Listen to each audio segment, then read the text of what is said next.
Radio Cayman's Historical Vignettes was brought to you by Rotary Central. For more than 110 years, Rotary members have used their passion, energy, and intelligence to take action on sustainable projects. Talk Today is brought to you by Subway, open 24 hours in Countryside, Anderson Square in Georgetown, and Centennial Towers in West Bay. And by the Ministry of District Administration, Tourism and Transport. Explore your history, explore your land, explore your sister islands. MedLab in Smith Road Plaza, your complete medical laboratory solution. Call 949-7331. And Savannah Pharmacy in Countryside Shopping Village, convenient opening hours including Sundays and holidays. Oh, I think they're doing a great job. A lot of them are. Good afternoon, Dwayne. How are you? Not too bad, sir. Ladies and gentlemen, Radio Cayman's Talk Today with Sterling Dwayne Ebanks. But I do have some questions. There are more questions than answers. Radio Cayman's Talk Today. If you're ready to talk, we're willing to listen. Well, I really enjoy this program today. Cayman Islands' foremost listeners participation program. May God bless every person.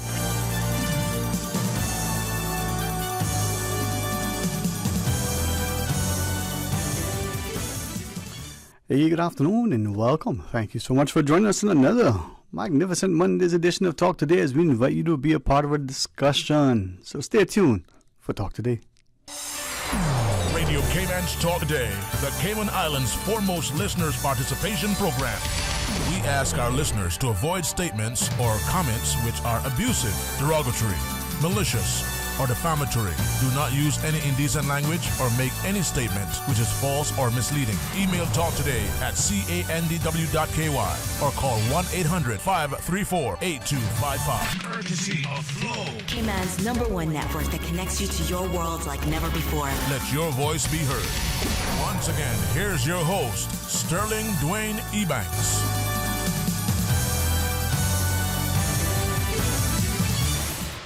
Hey, good afternoon and welcome. Thank you very much for joining us. There'll be a few minutes of open line. We want to test and make sure things are in line. So give us a shout quickly. 949-8037, 949-6990. Nothing like a 69 Chevy Camaro. Nothing like it, man, I tell you. 949-6990 or 949-8037.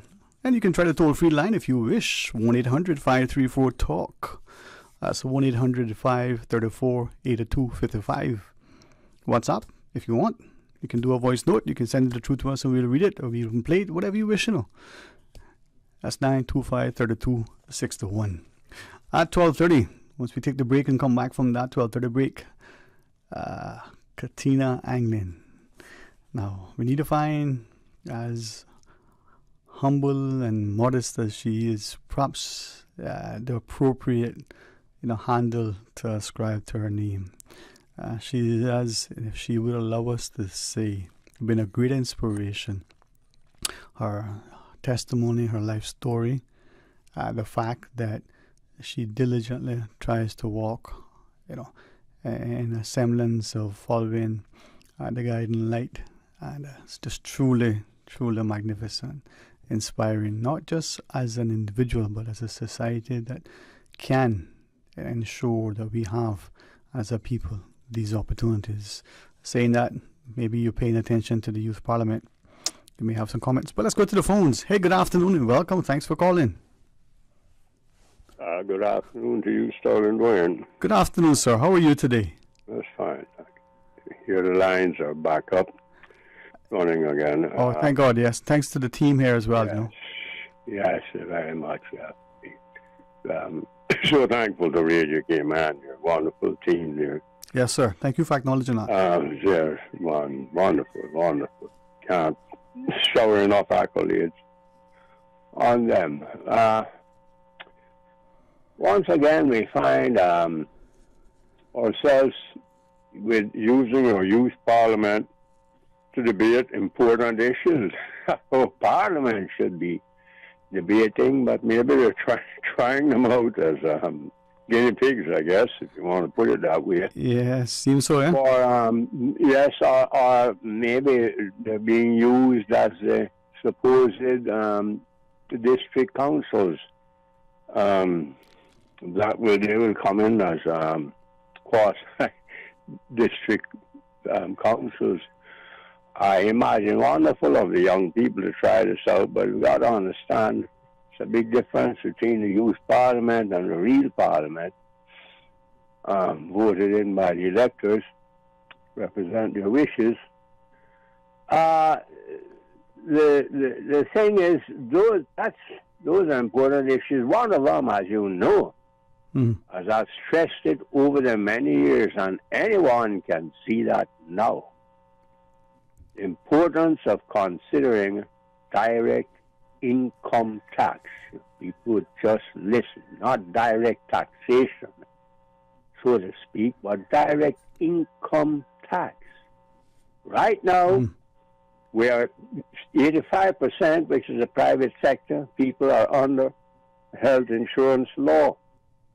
That stipulates that so much must be taken out of their salaries of many people who are earning $6 an hour or just a little above that, and paying into insurance policies that run up to about their share of it. The employer shares a half, $190 a month for them, out of a person's $6 an hour salary. You don't have to be any genius mathematician to figure out how very draconian that is. And to think it doesn't cover everything, and then once you coverage, you can only get certain amounts of coverage for certain things for the year, and then it runs out, but you still got to keep on paying that huge amount of money you'll be paying. And it's mandatory, so it means it's a law. It's a law. The only people who can change that are elected parliamentarians. We have seen this continue for years and years, and from the very beginning I said it's wrong, and I continue to say it's wrong. And the same thing goes for the pension scheme, which is really a forced savings. It's not really a pension, and we know this. We don't have to go into that explanation of that right now, but I'm not going to back away from what I just said. And the same thing, it's mandatory, but it's sent and paid to private companies. These things are paid to private companies, not to the government. I know of no country where this exists. I've lived and worked in 3 other countries now, visited, and it doesn't exist. It just does not exist. And everyone I talk to, I speak to a lot of tourists, all the while, they ask me certain questions about our system and so forth. They find it unbelievable that that exists here. That we can easily pull ourselves out of that and get away from that system. Just implement a national health scheme like 99% of countries have. Europe and in the Caribbean. Canada has a beautiful scheme. I know it very well. A lot of family there, very close family there. Do you think, Mr. Vickers, do you think that there is an alternative to the direct tax, the direct income tax? And I do appreciate you emphasizing. What do you mean, an alternative in what way? Well, it's interesting. Paid to the government. That's what I'm talking about. Yes, sir. No, and you are right in that, what we're doing, and you've been You're suggesting it be paid to private companies, the same thing? Well, that's what we're doing now. Yeah. No, I'm saying you've been an ardent proponent for forever, and that this system that we have amounts to a tax because it's mandatory. It hasn't been paid to the government as a tax should. And I'm wondering if it's the reason that it is. Is it a lack of understanding of government policy and economics? Is it what is it that you think? We have a lot of accountants here. We know that. 1,000 and odd. They're here to help people avoid or evade or help them with their big tax monies from other countries. And that's a big business for us. As we know, we can call it whatever you want to call it. So it's all about taxes and so forth. And corporate taxes and company taxes they have, we don't have that here. I'm not talking about those types of taxes. We are taxing the investor. I'm talking about something similar to what Bermuda has, a salary-based tax, which is what we're doing, taking money out of people's salaries and putting it to a pension system, and that's privately run, privately controlled. You have no control over it, really. These things can fold up. Right. The liquidation or bankruptcy or whatever. Exactly. Anyhow, the point I'm making is if something is mandatory, it should be paid to the government as a tax. And look at what happens with the health insurance. Particularly, you find that many of these people, what they're paying into doesn't cover them, as we all know. We hear it every day from people, the horror stories. I don't need to go into that, take up all that time. And they end up owing the government money, so they end up having to pay the insurance company, continue to pay these premiums, nothing to get from them, and then have to go in and get the government medical care, and then have to turn around and be owing the government, which should be more lenient on them and much more compassionate and give them a time sort of payment plan. And we all know about that, so we don't have to pretend we don't know. And the horror stories there, it's got to be millions of dollars that the government has to take up on in this respect. We know that. Why not just make it a national health insurance scheme where everybody pays a certain amount of their salary into this scheme and they get free medical care, and everyone pays it, a percentage of their salaries. We know that there are people here earning humongous salaries. No use denying that fact. And they can afford to have these insurances. A man who's earning $6,000, $7,000, $10,000, $15,000 a week, some earning much more than that, it doesn't matter to him to have to pay out $1,000 a month in health insurance. And most likely it's built into his the salary paid to them, and so forth and so on. And this is it's an unconscionable injustice. The system to the little man. It's not working. So let us try and not have the youth parliament have to debate such an important issue. Again, education. It should be an education tax. I've long ago suggested what would have been very viable. Now I would suggest a total of 8%.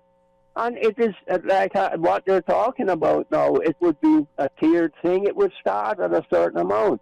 It's the only fair tax, income tax, because if you're not earning an income, you don't pay it. Here it is now, where a person, technically, if they're not even working, they're supposed to be paying that health insurance and that pension. They used to have this ad, it's the law.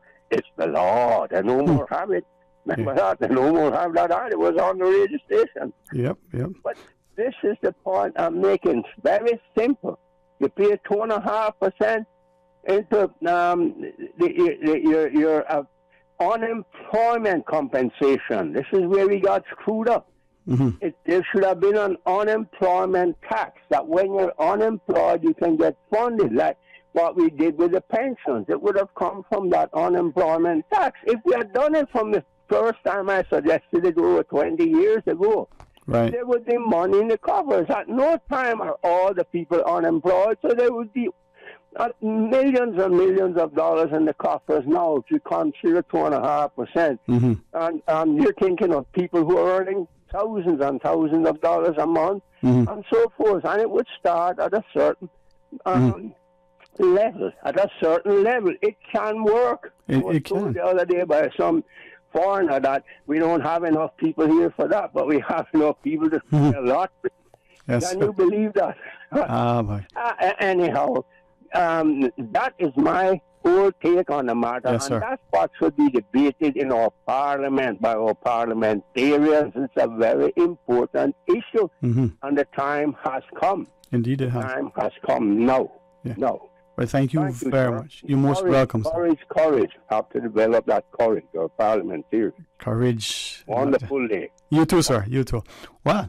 She exhibits great courage and poise, grace. She's experienced the mercy, the love, direction, provision, and protection. Now she comes to share in our loving spirit. Miss Katina Anglin is our guest next. Stay tuned for Talk Today. Busy. Feel like there's not just enough hours in the day. Savannah Pharmacy, service to make your life easier. Now you can WhatsApp your prescription order to 929-5045. And pickup is just around the corner with everything your family needs and convenient opening hours including Sundays and holidays. WhatsApp your prescription order to 929-5045. Savannah Pharmacy, wholesome values with modern conveniences. For medical lab services in Cayman, go straight to MedLab. Blood test, x-ray and mammogram, all of that is MedLab. Affordable fees and friendly service, a full professional team. MedLab is always comfortable, MedLab is always clean. For medical lab services in Cayman, MedLab. When you're craving something big, something tasty that gives you that lip-smacking satisfaction, something that hits the spot, there is nothing better than a footlong from Subway. It's pretty tasty. Filling and full of flavor. Try our new sweet onion steak teriyaki with a twist. Or the classic chicken teriyaki. Top it with green pepper, onions, cheese, and that sweet onion teriyaki sauce, all piled on your favorite artisanal bread. Satisfy that craving with a footlong from Subway. Fresh, delicious, tasty, meaty. Let's make it a meal with a drink, chips, and cookies. There is nothing better than a footlong from Subway. Radio Cayman News. It's disappointing that only limited progress has been made in implementing the recommendations made to improve Cayman's budgeting, financial management and reporting system. The Miami Herald is urging its readers to consider the Cayman Islands as their vacation destination this year. The Miss Cayman Islands Committee has been granted the Miss Universe license. Radio Cayman. Your voice, your choice for today's biggest news. Talk today. But I do have some questions.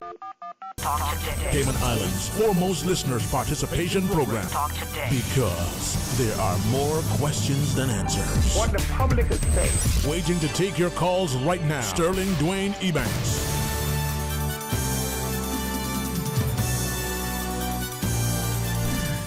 Hey, good afternoon and welcome back, and thank you very much for joining us. And if our wonderful guest, Miss Katina, Masura Anglin, did I get that second? Why, yes. It is. boy, oh boy.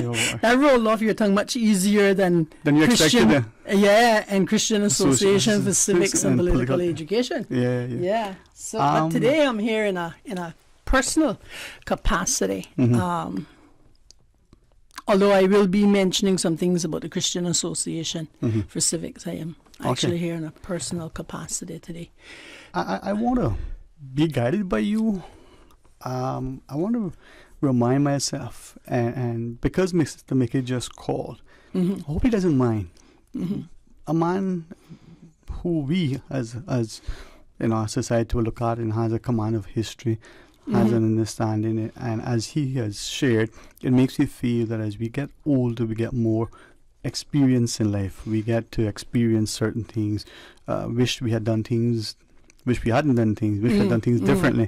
Different things, right? And as I listen to him, he says many things and resounding and consistent courage. Yes. Courage, right? Yes. And it takes courage to do a lot of things. Courage with discipline. Courage with determination. Courage with humility.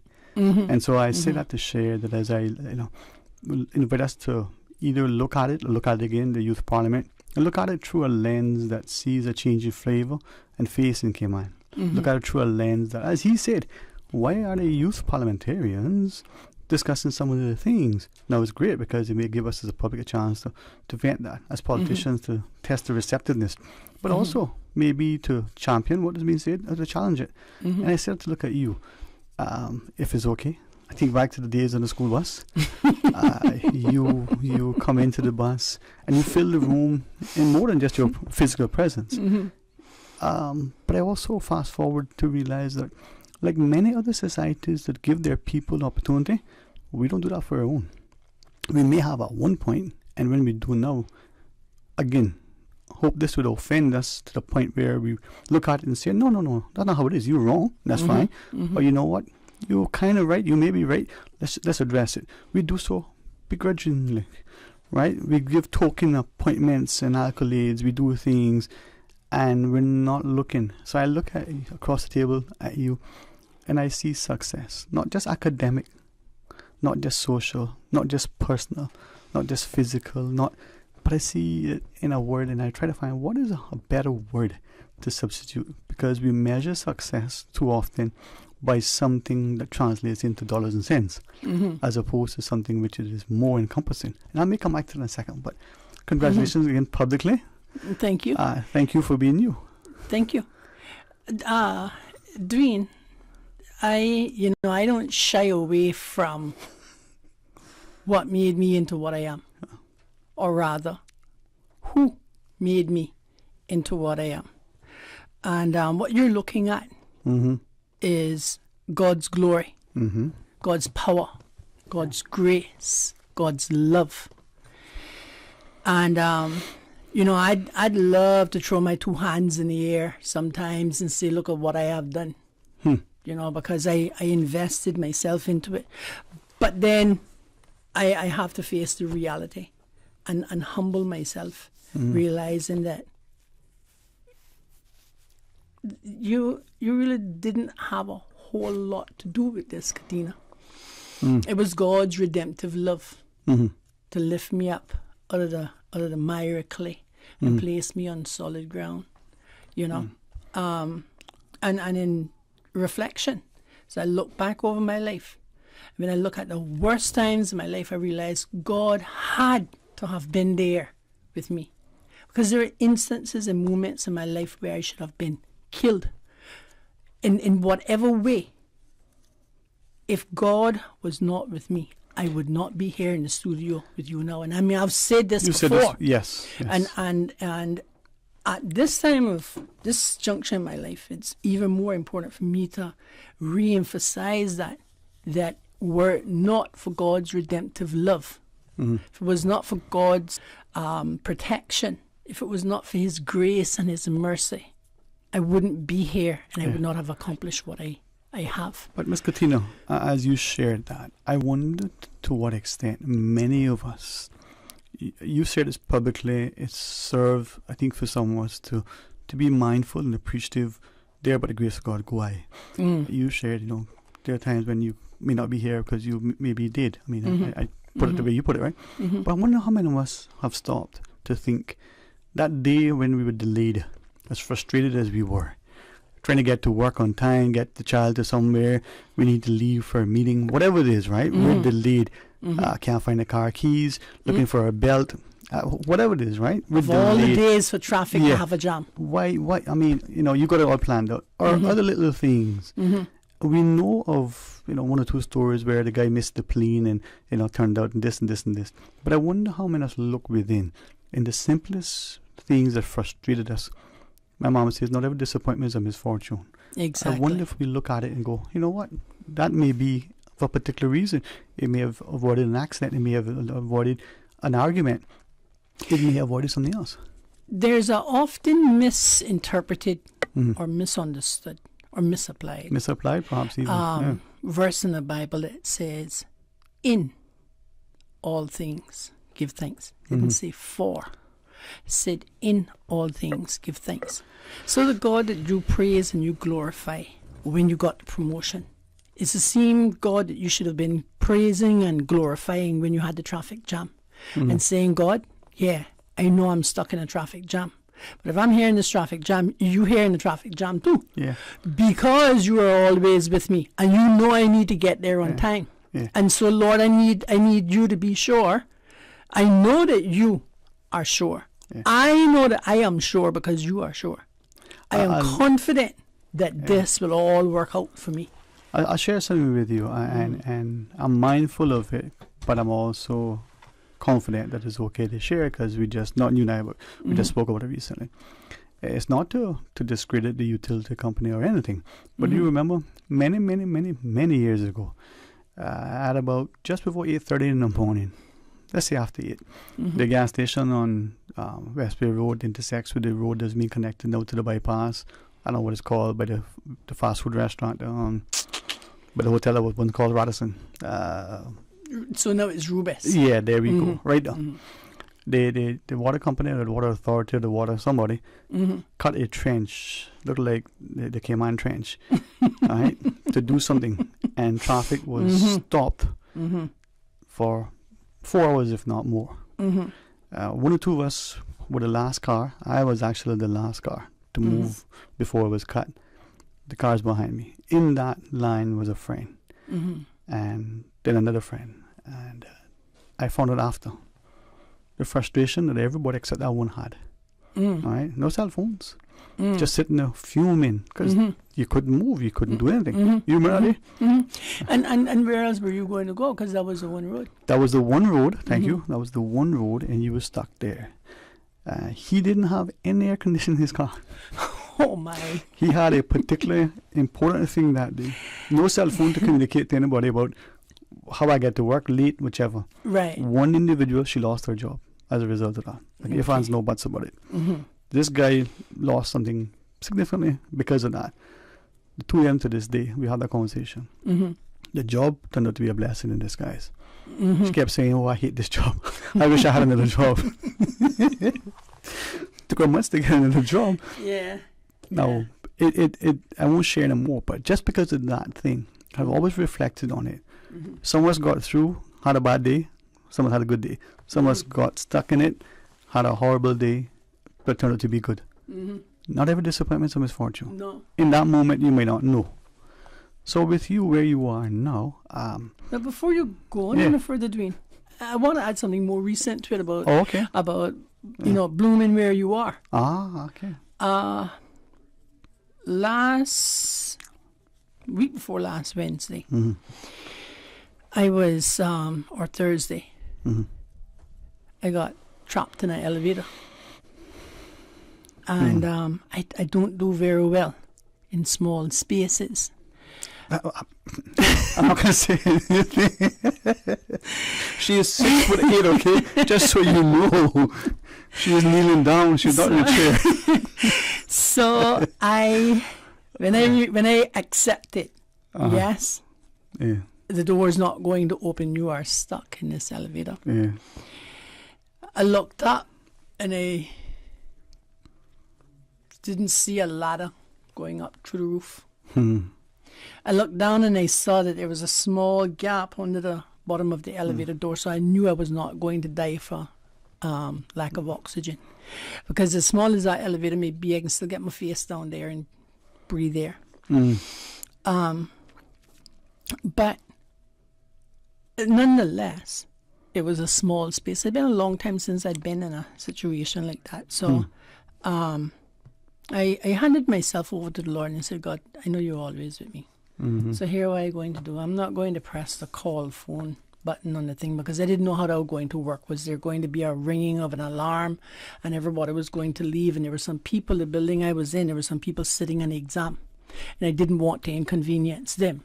So I said, let the cell phone work because I'm going to call 911 and tell them what's happened. I got to give a big shout out to the fire department because they were amazing. They are amazing. Absolutely amazing. Yeah, so anyway, I called 911 and I told the lady, I think I'm stuck in the elevator. And she said, "Do you think you're stuck?" I said, "No, well, actually, I am stuck in the elevator and this is where I am." And so she, they did their checks and they got me through the thing. They made sure I was... They're incredible when you call them. Yeah. The 911 operators. They're calm, listen, they're competent, reassuring. You just know, you know you're in good hands. And they even offered me chocolate one time. Is that going to settle you down? No, they didn't do that. No, they're very, honestly, they're very competent. I haven't had to call them many times as something, but I have had over the years. And not to cut your story, but they are professional. They're competent. They're reassuring. They're calming. They're efficient. I don't know, man. I don't care what TV, but they're amazing. Have a handle. Talking about having a handle on the situation. The 911 said I did a tour over there one day. Absolutely amazed. Yeah, man. And the fire department, the way they responded, how they responded, the time in which they responded. A big shout out to the fire department. I'm grateful to that department and to the group of young men who showed up that day. And anyway, so Dwayne, I made a arrangement with God. I set out our schedule and I said, so I'm just going to go ahead. I'm going to call 911 for my phone. And then after that, me and you going to have a praise party up in this elevator. So I was there, and it was me and Alan Jackson, and and then I was Norris Point. No, the other one, the real one, the country singer. So me and him did our thing together, and then I then decided I was going to switch to the Corey Asbury, Reckless Love of God. But in that moment, because I was in there, I was belting it out. But maybe not a lot of people notice that I can speak pretty well. But boy, I couldn't carry a tune in a bucket. But I'm in the elevator and I'm having my moment with this thing because me and God are having a praise party, and I had a certain level of freedom with it. And that nobody like almost in the shower. But nobody outside the elevator knew who was trapped in the elevator, right?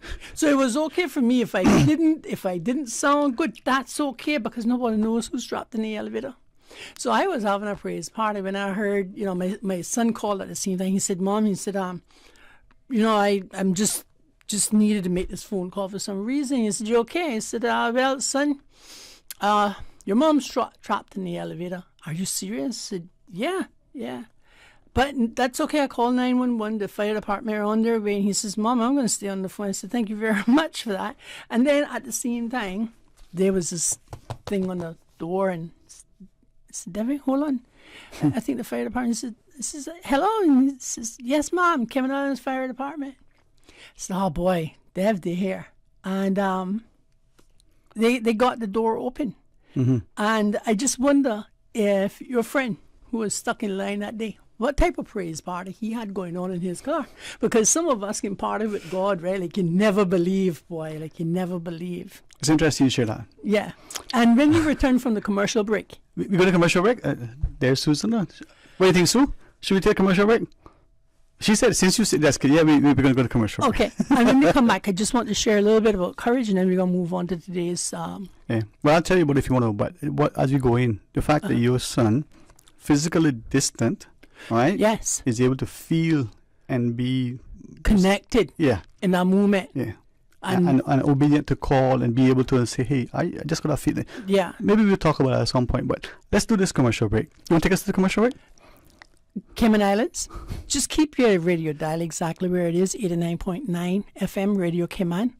On Talk Today with hosts Sterling Dwayne Ebanks and Katina Anglin here as a guest on the show.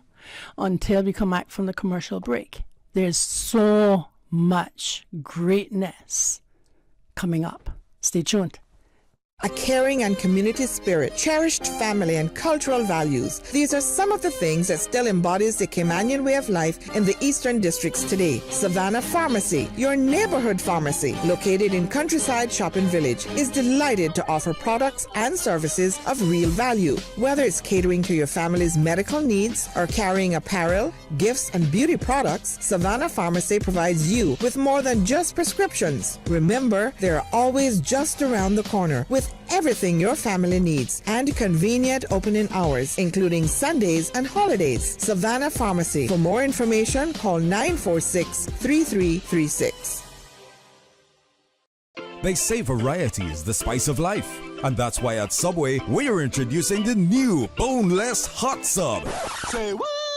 The premium sub brings new ingredients like spicy breaded boneless chicken, French's crispy fried onions, and buffalo wing sauce, bringing a zesty and flavorful experience with every bite. Add some of your favorite veggies, cheese, and ranch sauce of your choice of freshly baked bread for the ultimate boneless hot sub. For a little spice in your life, try the new boneless hot sub from Subway. So good and tasty. And make it a meal with a drink and chips or cookies. Subway. Eat fresh. The best foundation you can wear is glowing, healthy skin. The offices of dermatologist Dr. Wayne Porter specialize in enhancing your skin's well-being. Whether you're seeking advanced skin care, including any skin cancers, Botox, filler, cosmetic skin enhancements, or simply looking to reduce wrinkles, Dr. Porter offers a full-service dermatology and dermatological surgery practice. For more information, email drporterkman@gmail.com or call 946-9020. That is 946-9020.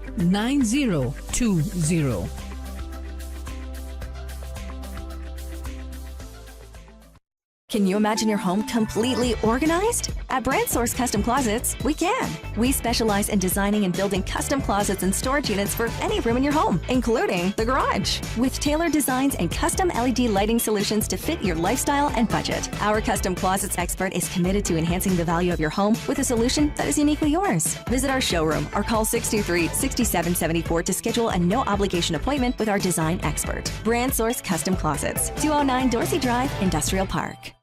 Talk today. But I do have some questions. Talk today. Cayman Islands' foremost listeners participation program. Talk today. Because there are more questions than answers. What the public is saying. Waiting to take your calls right now. Sterling Dwayne Ebanks.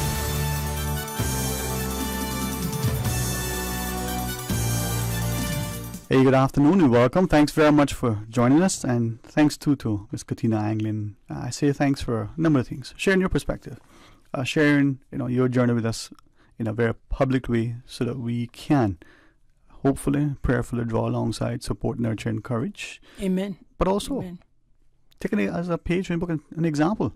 Yeah. As you said, do this, don't do this. This is why I did that worked. This is why I did that didn't work. We need to do more of that. Mm-hmm. So anyway, I'm really, truly inspired by you, encouraged by you, honored. So thank you. And thank you too, Dwayne, because you are a very edifying individual, person, always grasping and exuding positivity. And that's the right position to be in. And I hope, it is my sincerest hope, that everybody who hears about, reads, shares my story, finds motivation in it, inspiration in it. Yeah. And of course, I am here to help anybody in which way that I can. Everybody has a story. I was at the women's conference on Friday night, and that was just echoed so many times in the room. Everybody has a story. Yeah. Something that you shared with me, and you said a couple times publicly, and I feel led to say it because I don't think we appreciate sometimes the things we say to people. Not even the horrible, harsh, really, those things, but even the simple little things that could be inspiring. And you said, because to me, I didn't think I had said anything inspiring to you or particularly encouraging or anything. And you shared, we're not going to get into that unless you want to, the little comments over the years, but it just shows you if we can say that to each other, but say it genuinely, right? Because we know how powerful words can be. Exactly. It's like asking somebody how they are, but not really caring. You ask and then you turn your head and you walk off. You don't even wait to hear what they say. Yeah. But there's a scripture that I embedded in my heart. It's Luke 6:45. I first came on that scripture when I was in Baptist. When I was in Miami, my father had to go to Baptist for a life-saving operation. And it says that an evil man stores up evil in his heart. A good man stores up good in his heart. And from the abundance of the treasure in his heart, his mouth speaks. What you have in your heart is what comes out of your mouth, right? Yeah. So it's not hard to tell really what it is that people have stored up in their heart, or for some people say in their mind, But your mind, your heart, that's yours. It's your responsibility to keep it. And guard your heart, in a sense. Yes. Which I don't think we quite guard the issues of your heart. Yeah. I think it's Proverbs 11. Guard your heart with diligence, because from therein the issues of life flow.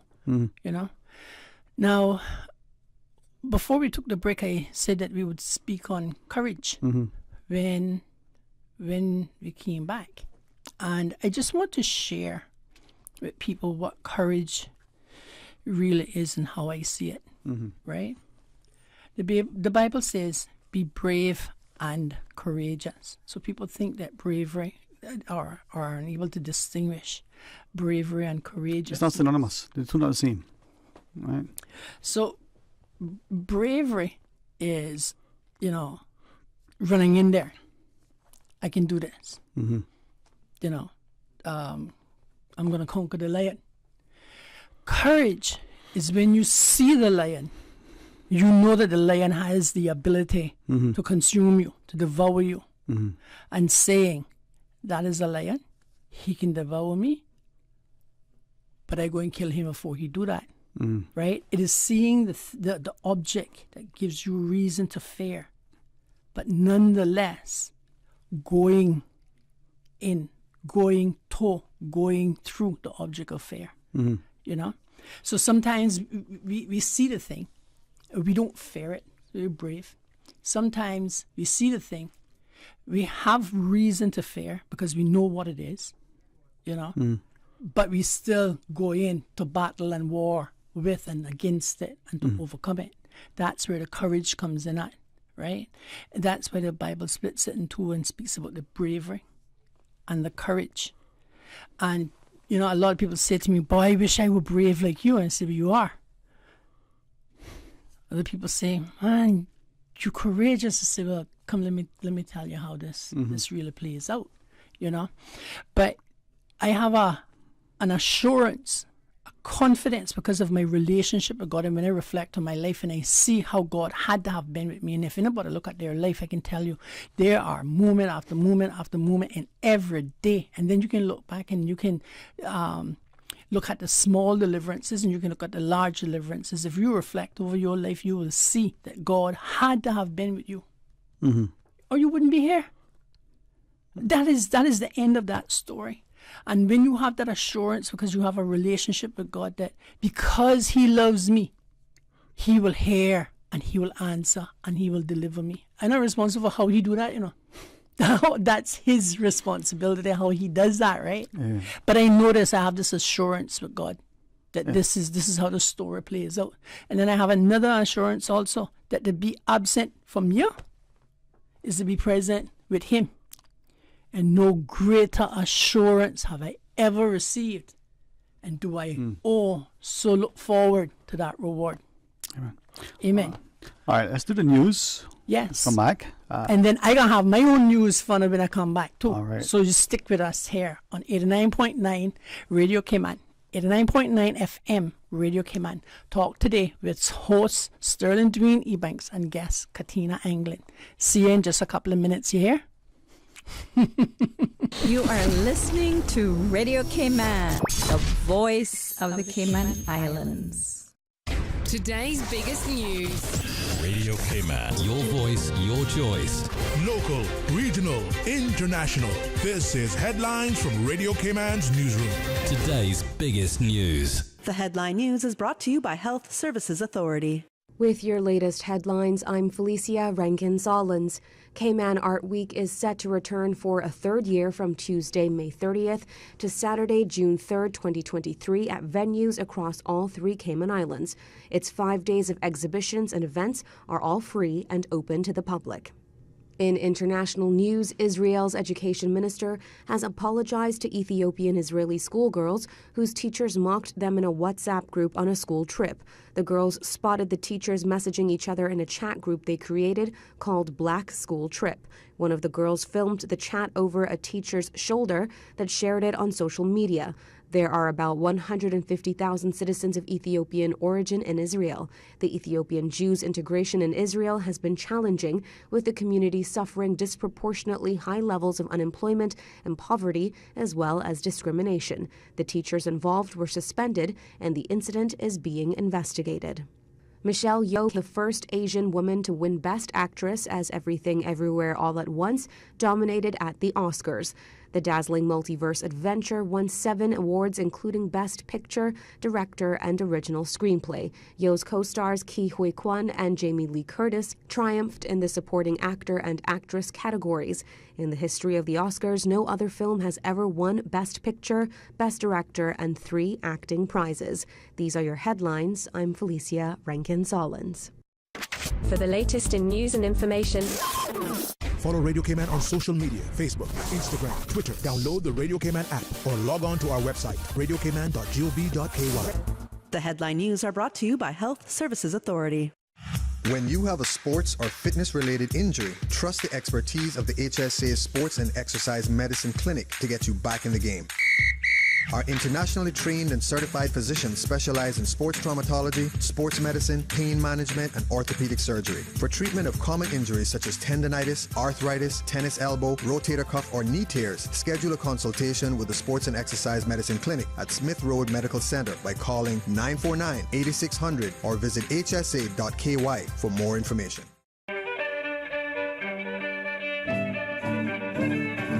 Hinton Roxroy Connolly was born in Creek, Kimmebrack on 9th of September 1937. Fondly known as Big H to his family and friends, both a sailor and electrical technician with 5 years at sea and 29 years with cable and wireless, in January 1960, Big H married Cicely Dilbert of Creek, Kimmebrack and had 5 sons. In October 1976, he was united in his second marriage to Francine Porter of Spot Bay, Kimmebrack, and they had 1 daughter. Big H was a part of the band Eddie and the Beach Boys, and in August 1977 traveled to New York, where he recorded and published his album, A Quick Drink by the Pool Bar. Big H could always be found at the Hilton, his backyard kitchen, which he built in the late 80s to house in yams and cassava he cultivated on the bluff, later converting it into an outdoor kitchen which was named the Las Vegas Hilton. Big H spent the majority of his time at the Hilton, and you would find him playing his guitar and singing his heart out while sipping on his 345 beers. He was known for having many cook-ups with his famous beef and pork. On the evening of Wednesday, 18th September 2019, 9 days after celebrating his 82nd birthday, Hinton passed away peacefully at the Health City Hospital in East End, Grand Cayman. He was the proud father of 6 children, along with 17 grandchildren and 11 great-grandchildren.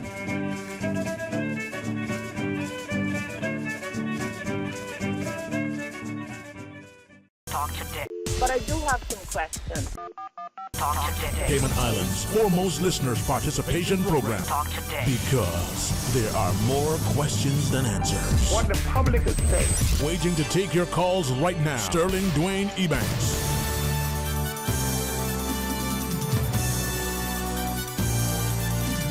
Hey, good afternoon. Welcome back, and thanks for joining us. And in the studio, hopefully, she'll be able to spend at least another hour-ish or so with us. Can I say attorney at law, lawyer? Attorney at law. Attorney at law? Yes. Ms. Katina Anglin. As we continue the discussion, though, we do have a caller online. Yes. Let's take the caller. Good afternoon. Welcome. Thanks for calling. Yes, good afternoon, Sterling Dwayne. This is Nicholas Sykes. How are you? Hey, Pastor Sykes. Good afternoon. Good to hear from you, sir. Thank you. I just wanted to convey congratulations. I wasn't able to be at the actual ceremony of her, last Monday. Yeah, but it's a great occasion, I think, especially for Katina, who has so much bravery and so much courage to go on and to continue with matters that other people would sort of shy away from, myself perhaps included in some ways. I think that that courage needs to be applauded. I must say that I missed the first earlier part of the program because I got the wrong radio came on. I got onto Breeze, and I was so taken up by the youth parliament. Yes, it was hard to get away from that. But I realized after a while that I wasn't on the right program, and I managed to get onto the. Thank you. Just wanted to say that I think that the challenge that we have, and that Katina will be addressing herself to, is always to go by what is objectively true, rather than what people want to be the case. And in fact, law is supposed to be all about that. It's supposed to be unraveling what is actually the case with matters, rather than what people want the case to be about. I think that in some ways we've forgotten that, and we've in our age of human rights, which sometimes have become human wants rather than human rights, and this is because the objective nature of truth has been forgotten and overturned in many ways. we know, there is I believe, a valid religious basis, because our Lord said that He was, His kingdom was the kingdom of truth, and also the truth shall set us free. Amen. That what will not set us free, and I'm addressing my remarks also to anybody who's hearing me from the media, is when you deny the possibility of opinion, of people's opinions, when that is denied, and this is happening all the time, not just in the United States, but in many countries, where this is sad to say about the United States, because the whole republic is based on the idea that this is not to be the case. The First Amendment. You should not deny the possibility of telling the truth as you see it, as a person sees it. And this is exactly what is happening.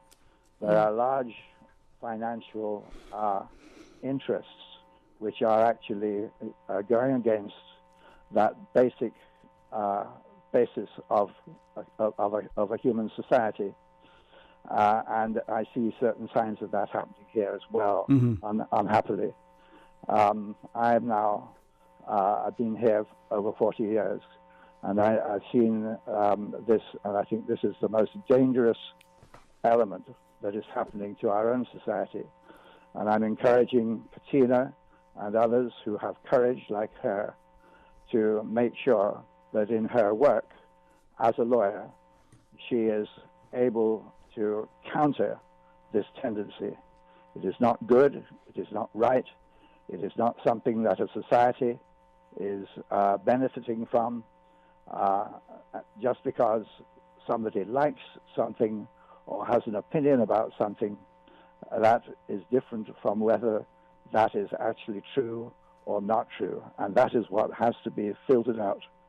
And the whole system of law and jurisprudence is supposed to be, in order to do that, one has to have oppositions. The same thing is, incidentally, and I'm somebody who has a science background. The same situation is true about the progress of science. Unfortunately, with the systems that are in place all over the world now, it is the financial matters that seems to determine what is broadcast to be true, what is said to be true in the newspapers, and what is said to be true even in scholarly works. And that it is what is true is what it has to be filtered out, and that can only be filtered out, it seems to me, and to the people of our time who have a brain, that it is by the different opinions and different perspectives on a matter that will filter out what is actually true and what is not true. So I think I shall leave it at that. I hope yes, sir. It will produce some sort of reaction. Thank you, sir. Blessings. Congratulations, Katina, and thank you very much, Sterling Dwayne. You're most welcome, sir. Thank you, too. Yeah. Thank you very much for calling, Bishop. And, what he spoke to is the sad reality of where we're at in society, where emotions and desires are now being imposed as though it is law, and that we're supposed to interpret the law in some way to please people according to their preferences and desires and so on. And that, I think, perhaps it's a good time for me to speak to the Christian Association programming that's coming up. And we have broadened our forums. And so it won't just be on the Citizens Initiative here on Talk Today. And yes, that will continue on. because this is my radio station, because it is a people's radio station. If it's okay, though, so that people appreciate, we do provide free open forum here on Radio Cayman and on Talk Today, but because of the importance of that, and because you guys pay for that segment. We do. So just, not saying that people want to contribute, but they can, but just so they understand, that's a paid for segment. It is. And education is expensive. Mm-hmm. And we're actually about to kick off our fundraising campaign as well. So persons who are interested in funding the Christian Association in its education campaign and social activity can do so. You can visit the web page at christian.ky, or you can contact us through our Contact Us link, or you can even send me a WhatsApp message on 922-6644. Some of the topics that we'll be covering, and I've got an amazing set of young, beautiful, powerful, smart, brave and courageous women who have come on board, and they've taken their position and they're standing. And some of the topics that we're going to be addressing is abortion and euthanasia. So those are two ends of the life stick. One is the murder of the unborn human being, and one is the murder of the elderly human being. Nonetheless, they're exactly that. And there's no other language that you can substitute for that. And it's not emotionally driven or anything. It's just the absolute truth of what it is. I think too, though, just, as I listen to what you're sharing and reflecting on international media, without any great commentary, just what is shared in the media. We see Canada as, an emerging nation wrestling with its past. I can't say that Canada is an emerging nation. I'm sorry. With all respect, Canada is an imploding nation. Okay.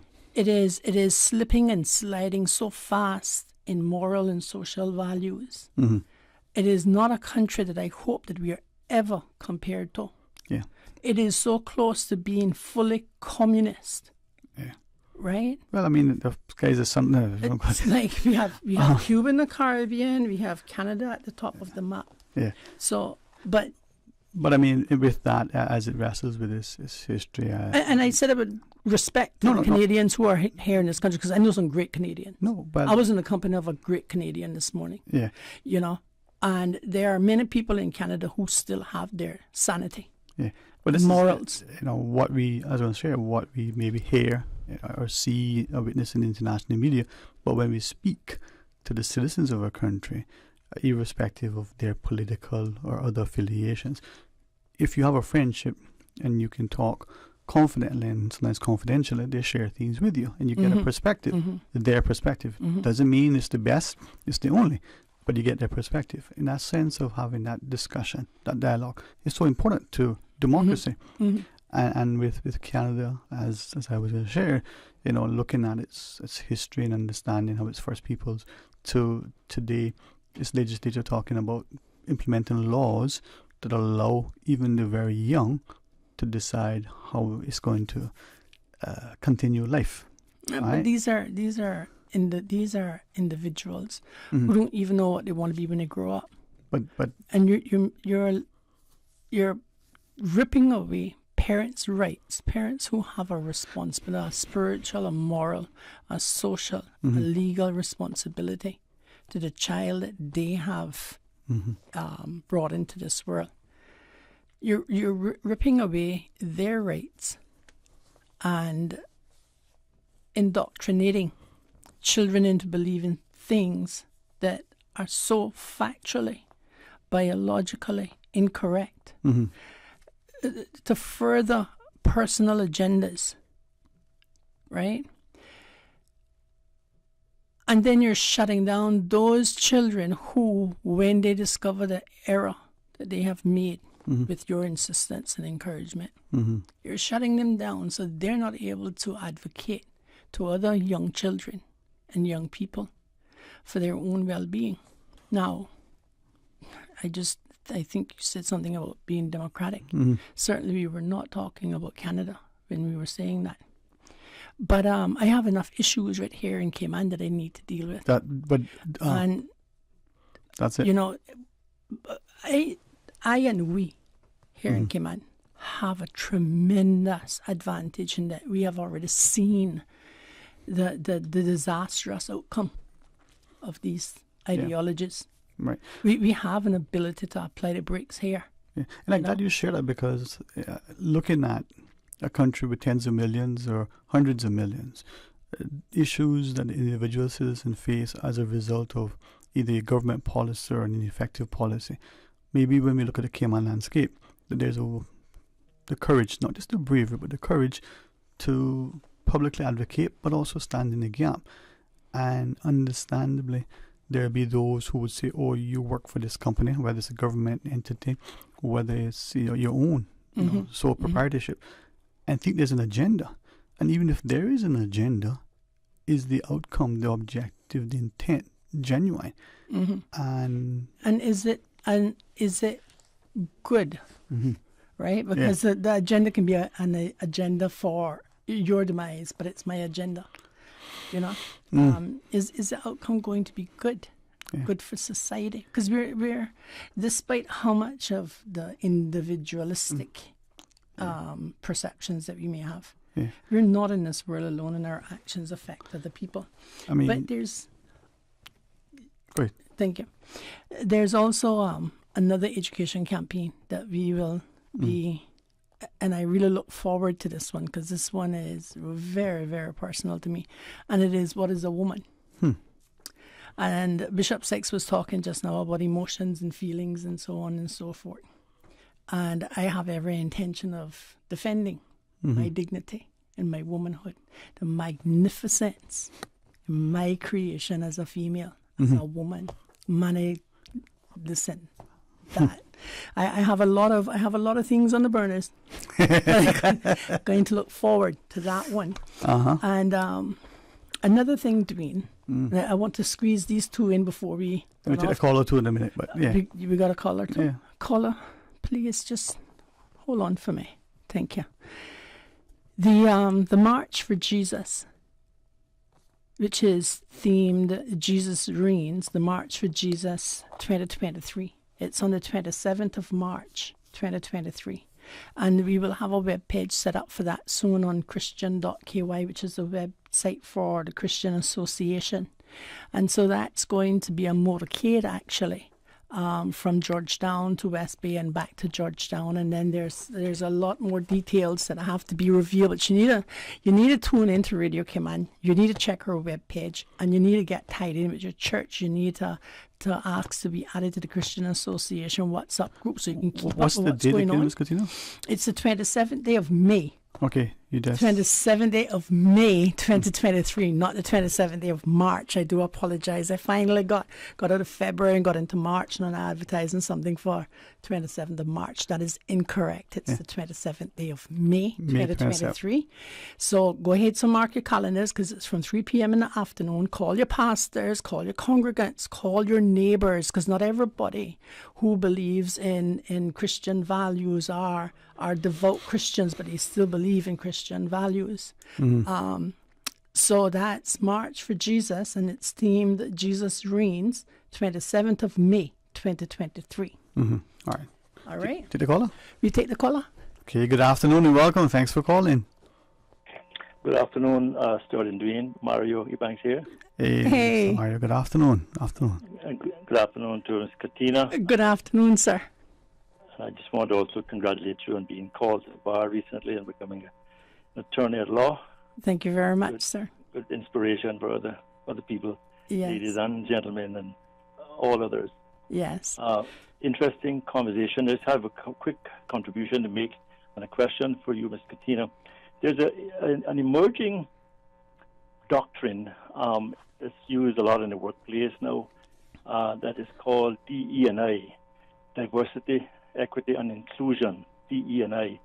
A lot of people are using it, especially the expatriate community and expatriate human resource directors and managers and stuff like that. And I see a lot of danger in that diversity, equity and inclusion agenda because a lot of stuff can be embedded in that.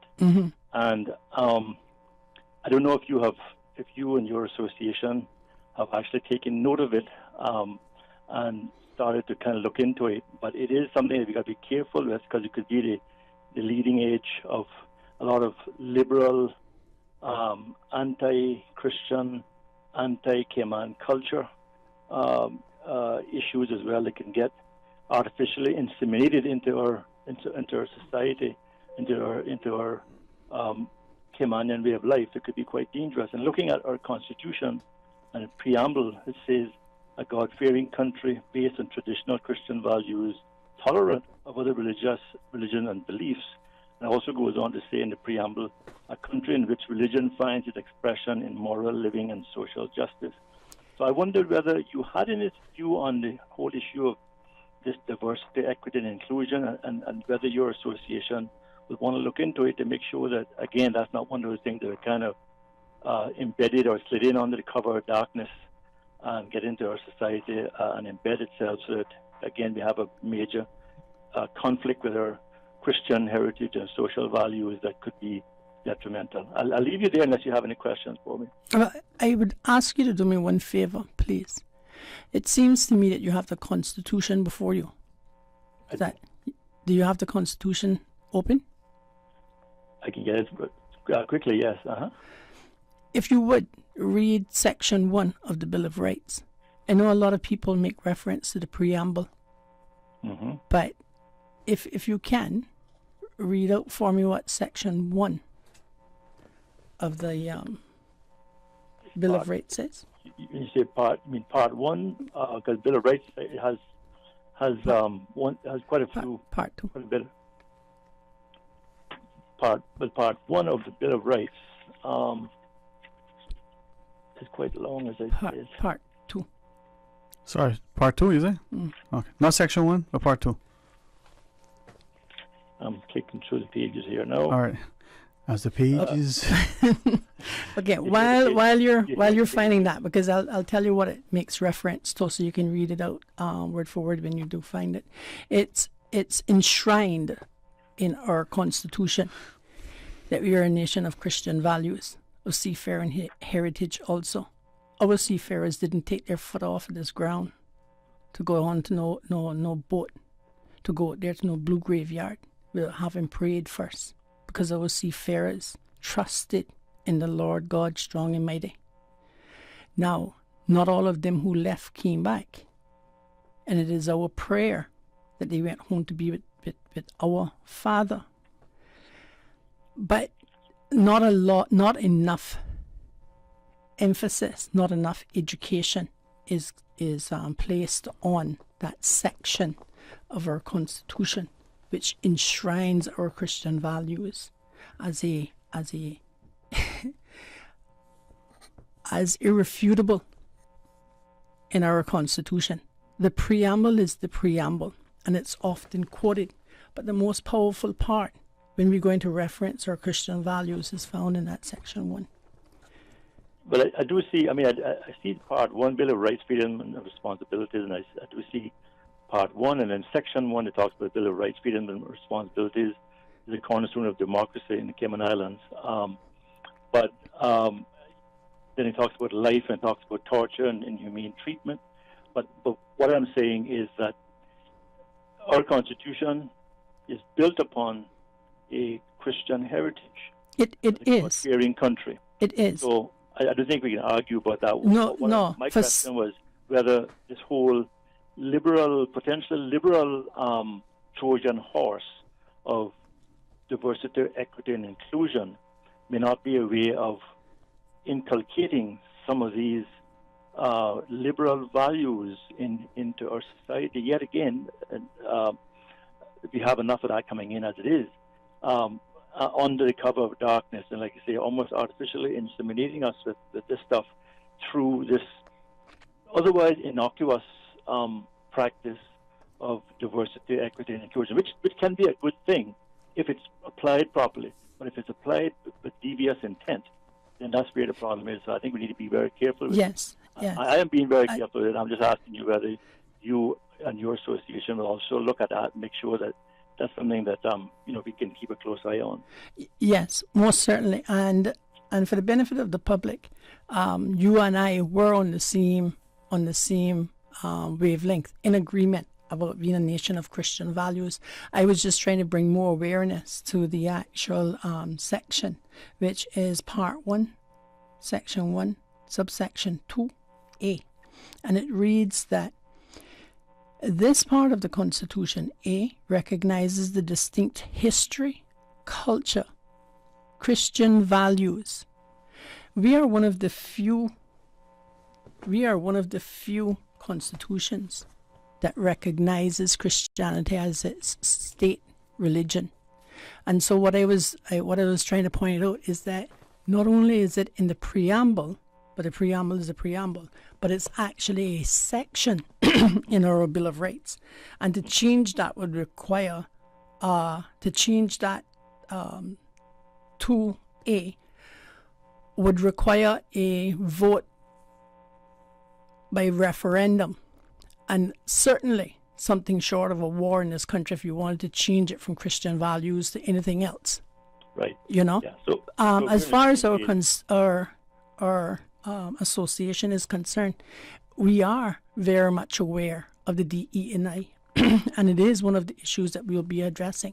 But we see this being infiltrated in so many different areas, not just in employment, but almost everywhere that you turn. And one of our members just recently resigned from a job because of being forced to participate in LGBT inclusion training, contrary to her religious beliefs. Right. When we start getting in conflicts like that, I can tell you something. We need to be wise, we need to be vigilant, and we need to take a stand. Because this is a Christian nation. Correct. That's exactly what I'm getting at, because people who some of these employers know are not going to stand for those kinds of issues and are going to try to make sure that we are operating along the lines of our Constitution and our cultural and Christian values. They're not going to get a job. Or if they get a job, they're going to be squeezed out because they don't subscribe to these liberal theories. And that's the other danger. So I thank you for taking the question. I really wish you all the best in all your work, and as usual, I'll support you whenever I can at the march and motorcade and whatever else you're doing. Thank you very, very much, sir. Yeah. Thank you. Care. All right. Have a great day. Thank you for your call. Yeah, thank you. Thank you very much, man. Thank you. And it's also very important for me to point out that, Bishop Sykes, who called in before Mr. Mario, is such a tremendous inspiration to me. People don't give enough respect to the elderly, but I can tell you it's the people like Bishop Sykes who held the gates for so long that I have learned tremendous amount from Bishop Sykes. Yeah. But as you share, Ms. Coutinho, I think many of us don't appreciate that the preamble, as you said, the preamble is a preamble, but that also has a legal connotation in that it can help the guide, but it isn't. It isn't law. It isn't law. And with great respect, when we were having that discussion, I remember many saying, if you want it to be as important as you think it is, it sounds nice, it's a wonderful addition, but put it in the Bill of Rights, so that it's entrenched, yes. Right? And much that Mr. Ebanks alluded to, but he is an avid diplomat who speaks publicly in a very, very carefully constructed way. He has a commendable voice. We do have the break, Ms. Coutinho. Before we go, is there something you want to share, or you want to hold it till we return? Well, when we come back, I want to talk about sidewalk parking. Huh. What about riding on sidewalks? Can I ask you about that? We talk about sidewalk parking. We talk about sidewalk parking, and then we're going to rehash the issues afterwards. So, stay with us, you hear? We're coming back after the news break.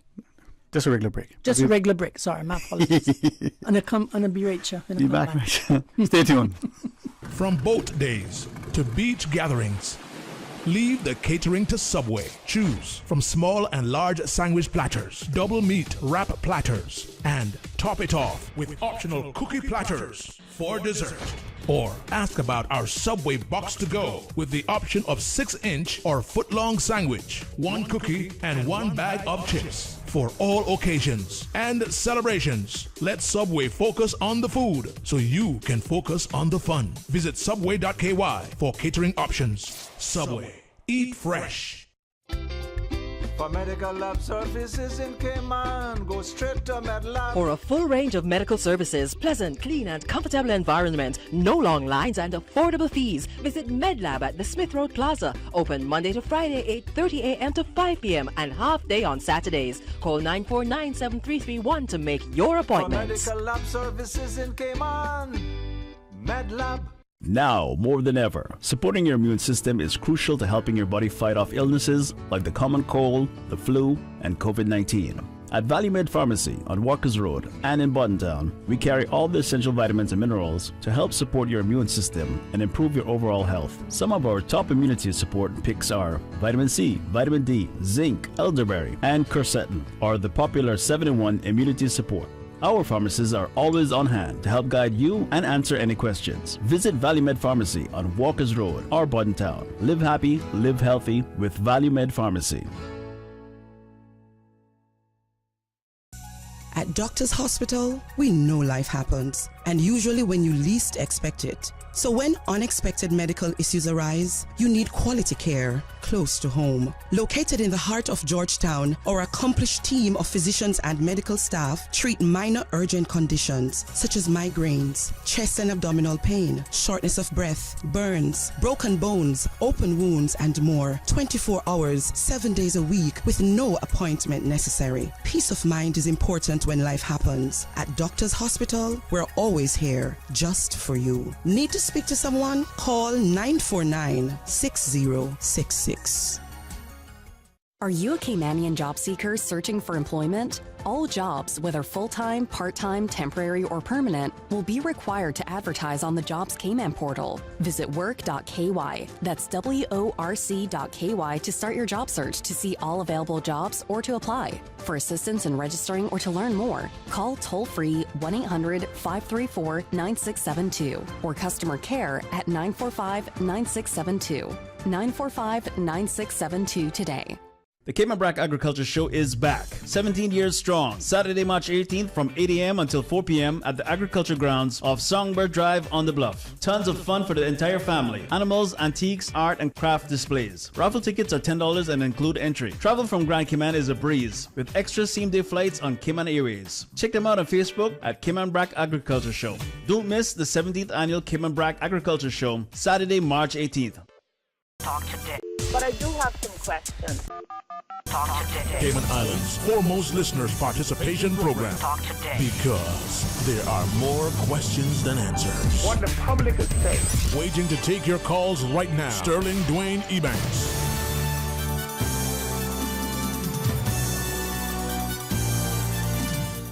Hey, good afternoon. Welcome back, and thanks for joining us, and thanks to Miss Katina Anglin. I will go almost joke and give you a different last name, the most popular last name that came on. But I'm not going to do that today because I want people, unlike you and I who laugh at it, I want people to know that I'm very consciously, without any effort, but very consciously wanting to be respectful. And Katina Masuru Anglin, it is an honor, Mom, to have you as a guest, especially today. Thank you very much. Honestly, I want to continue the discussion. First appearance on your radio show as an attorney. As an attorney at law. But not in the capacity of attorney at law. No, you're here as still the individual. We do have a caller. Individual. You want us to take this call quickly, Mom, before we continue? Yes, and... All right. Sure. Hey, good afternoon. Welcome. Thanks for calling. Good afternoon to you again. Yes, sir. Welcome back. Good afternoon, Mr. Taxman. Mr. Kingsley. Yes, sir. Good to hear you, ma'am, and congratulations on you gaining that. Thank you very much, sir. Very bright, smart young lady, and speaking of Christian values so much, I really appreciate that. Both my parents, like me, all the people here were devout Christians. Yes, sir. Yes. And my father, a famous seaman, captain, shipwright, he had both sides. Mm-hmm. You know? Mm-hmm. Yeah, all this was very concerned about Christian upbringing. What we've got to understand, I'm glad Mr. Mario mentioned that. Never heard of it. I don't follow all these things, but I can quite see something like that coming up, and I've seen and heard talk, and we see what has happened with the liberal movement in the United States. We know Europe is so very ultra-liberal that that's where all started from. Definitely, what we call the beautiful Hollywood people. They took it from the liberal attitude of the Europeans, Sweden and so forth, and we know that. And our Constitution is really an administrative agreement as a colony, I call it still, but we are a territory, and our passport says this is the property of the crown at all times. That's what it says. Unless it's been changed, that still have one very valid for several more years. New one says that. Doesn't say property of any country or government, says the property of the crown. The crown. We can have changes made for us, depending on the Prime Minister who is in power in England. A lot of things could be changed in our Constitution without us wanting it so. And as you quite rightly said, we could hold a referendum on accepting when it comes from. That's why I said referendum should only be held for major things, not for things that should be the purview of the government to do, that we elected, the 19 members we elected. They can change a lot of things, make a lot of laws for us that it's unnecessary to go beyond the referendum that elected them, because that was a referendum. And we don't need referendums for any and every issue. It takes a lot of time, a lot of money, and you still end up with the views of 26,000 people again on an issue that might not be really of tremendous importance to the country, but something, as you said, and I said it before, whether we remove Christianity or make it more difficult for people to be the Christian type of people have always been, and whether that will be suppressed or something like that. We see in countries around us, we see the movement in Nicaragua, we know for a long time what's been happening there. Know what happened in Cuba and Venezuela and so forth. That there may be a pressure to do that. Those are the things I believe we'd have to have a referendum on, whether we're going to accept that or not. But we can be pressured in the future to have things that might be contrary to our Christian beliefs. It can happen, and our Constitution might be amended for us in certain instances, and can be so. There are people who are much more constitutional scholars than I am. I agree. Mr. Hurlston, sorry. Yes, I'm not going to take up any more of your time. I just wanted to say that. Yes, sir. And I think we have to be prepared to face those things. It's going to come. And they can help us to be prepared to face those things when the time comes. But we have another caller on the line that we'd like to take the call from, and then I'll comment on what Mr. Hurlston had to say if I have enough time left afterward. Right. Let's take the call. Welcome. Thank you for sharing. Good afternoon. Good afternoon. God bless you. And good afternoon to Miss Anglin. Right? Yes. Miss Katina Anglin, Congratulations, sir. Or can we talk about anything? I just wanted to see we're talking about. Are you on air until the closing time? I am on air for another 10, maybe 15 minutes. Oh, okay then. I'll call back, sir. Sterling, do you have someone coming on? You have an open line or anything? 2 o'clock we have a guest schedule. Pastor Fagan coming at 2. Yes. Okay, I'll just... Why don't you just go ahead and share your thoughts for now, but if you could keep it kind of tight for me, because I have a couple of things I'd like to say, but I'd love to hear what you have to say as well. No, I want you to go and do your finished talk. We can talk again, We can talk another time. Yes, ma'am. You do your thing. There you go. Wonderful. Such a gracious lady. Thank you, ma'am. Thank you. Thank you. Such a gracious lady, Miss Katina. All right, Miss Katina, you share. Yeah. One thing I want people to understand is this. People can pull you as far to the right as you allow them to. They can pull you as far to the left as you allow them to. And they're going to know when they can't move you at all because you're standing where you want to stand. Are there powers that can change things for us? Yes. But there's also protocols that go with powers and the deployment of those, the utilization of those powers and stuff. Well, one of the things that England is, as arrogant as it may be, is cautious of, is its quote-unquote public appearance. And it knows how it's supposed to manage its territories, and it knows it's not supposed to, step in to make laws where it shouldn't, and change laws where it shouldn't, and that there's a democratic process and there are referendums, and it can go ahead and express its wishes and its desires and so on, and hope that somehow or another the people are blinded into accepting its expressions. It's up to us on this side of the pond to stand up for what we believe. Okay? Right. At the end of the day, we really have one of two choices. It's either ways accept the imposition and destruction of our values, or we say, look, we know how to fish. I can fish. Yeah. You can go back to England where everything is great. And I say that with respect to the good British people in this country also, because we got some good Brits in this country, right? But I'm just talking about structures and systems and regimes and empires and stuff. Yeah. But I wonder if that's not the challenge, though. And maybe mindful, as you shared, you need to get back to the things we do have to guess. But are we allowing ourselves as individuals to be divided?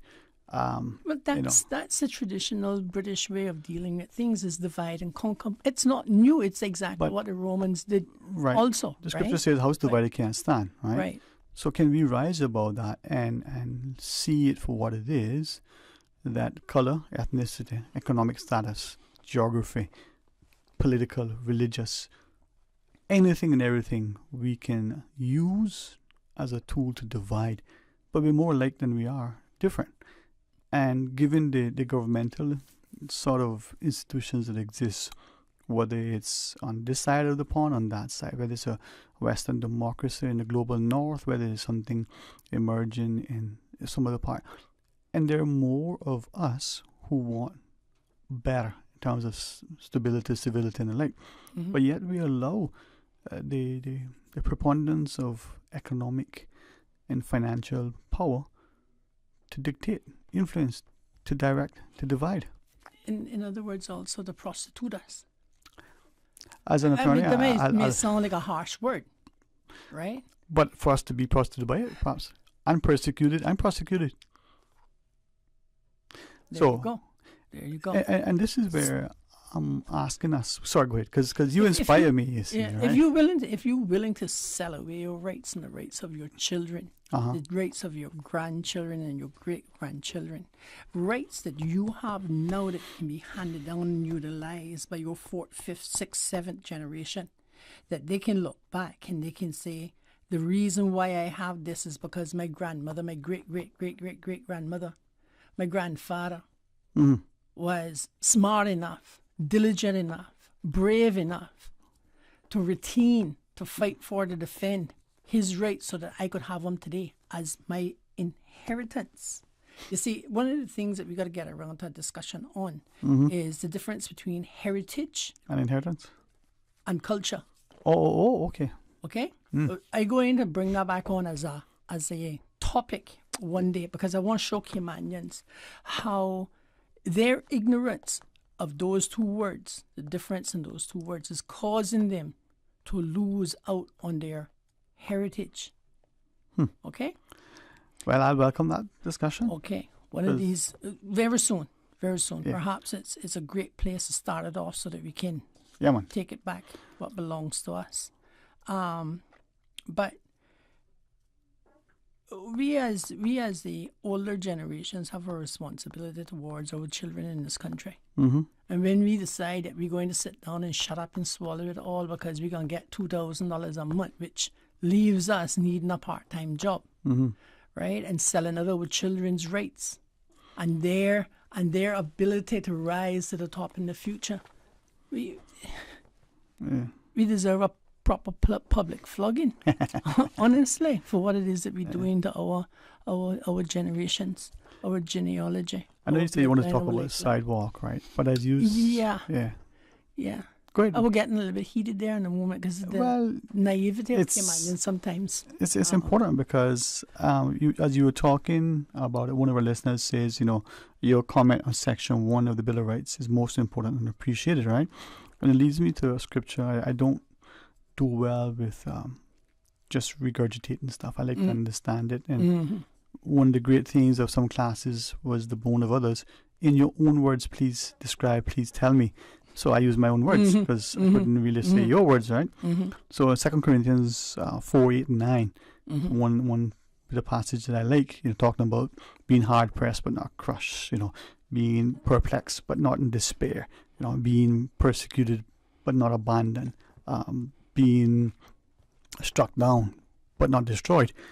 And I think in the Cayman context, if we look at the seafarers, if we look at history or heritage, we see that are people who didn't just subscribe to subsistence farming, people who didn't understand, accept, right, that they were poor because they were rich in spirit. People who appreciated that they worked together.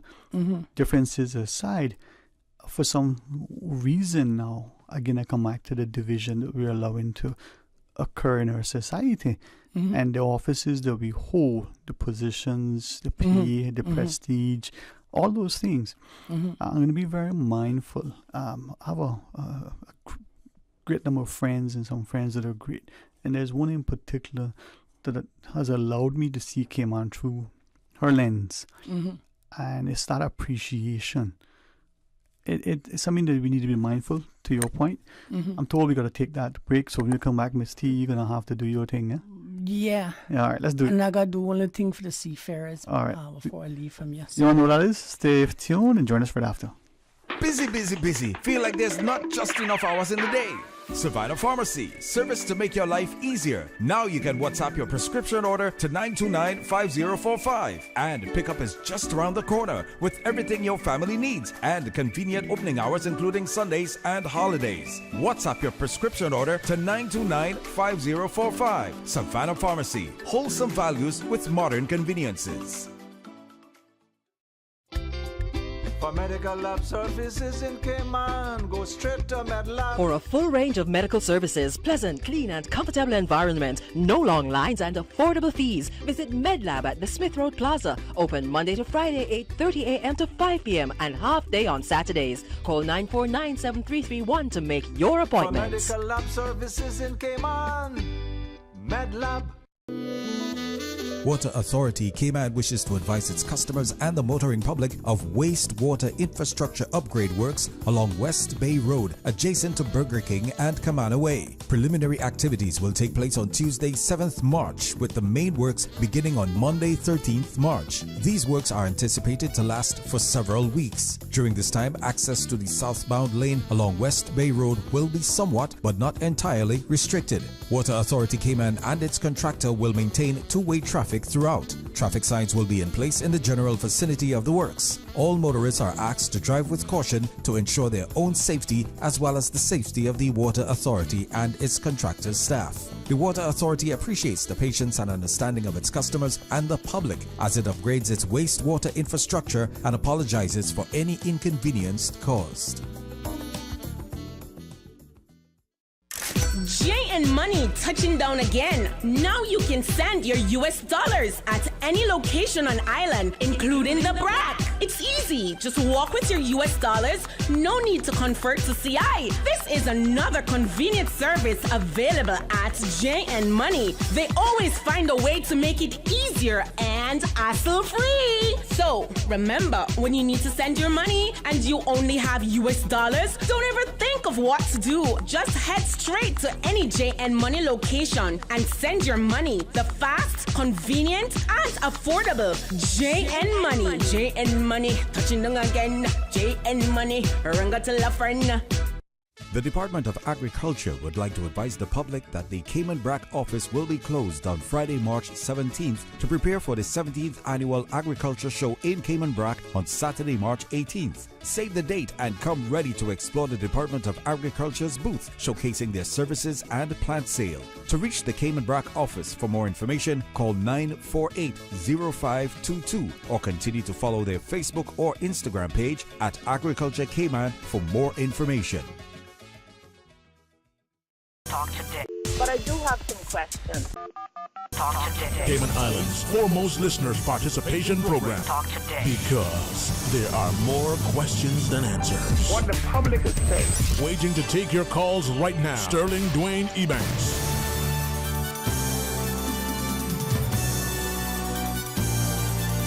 Hey, good afternoon and welcome back. In the studio, Ms. Katina Anglin, attorney at law. Officially the first time you're here, but as you, but I have just to, if you don't mind, just to commend you and hopefully encourage every single Caymanian.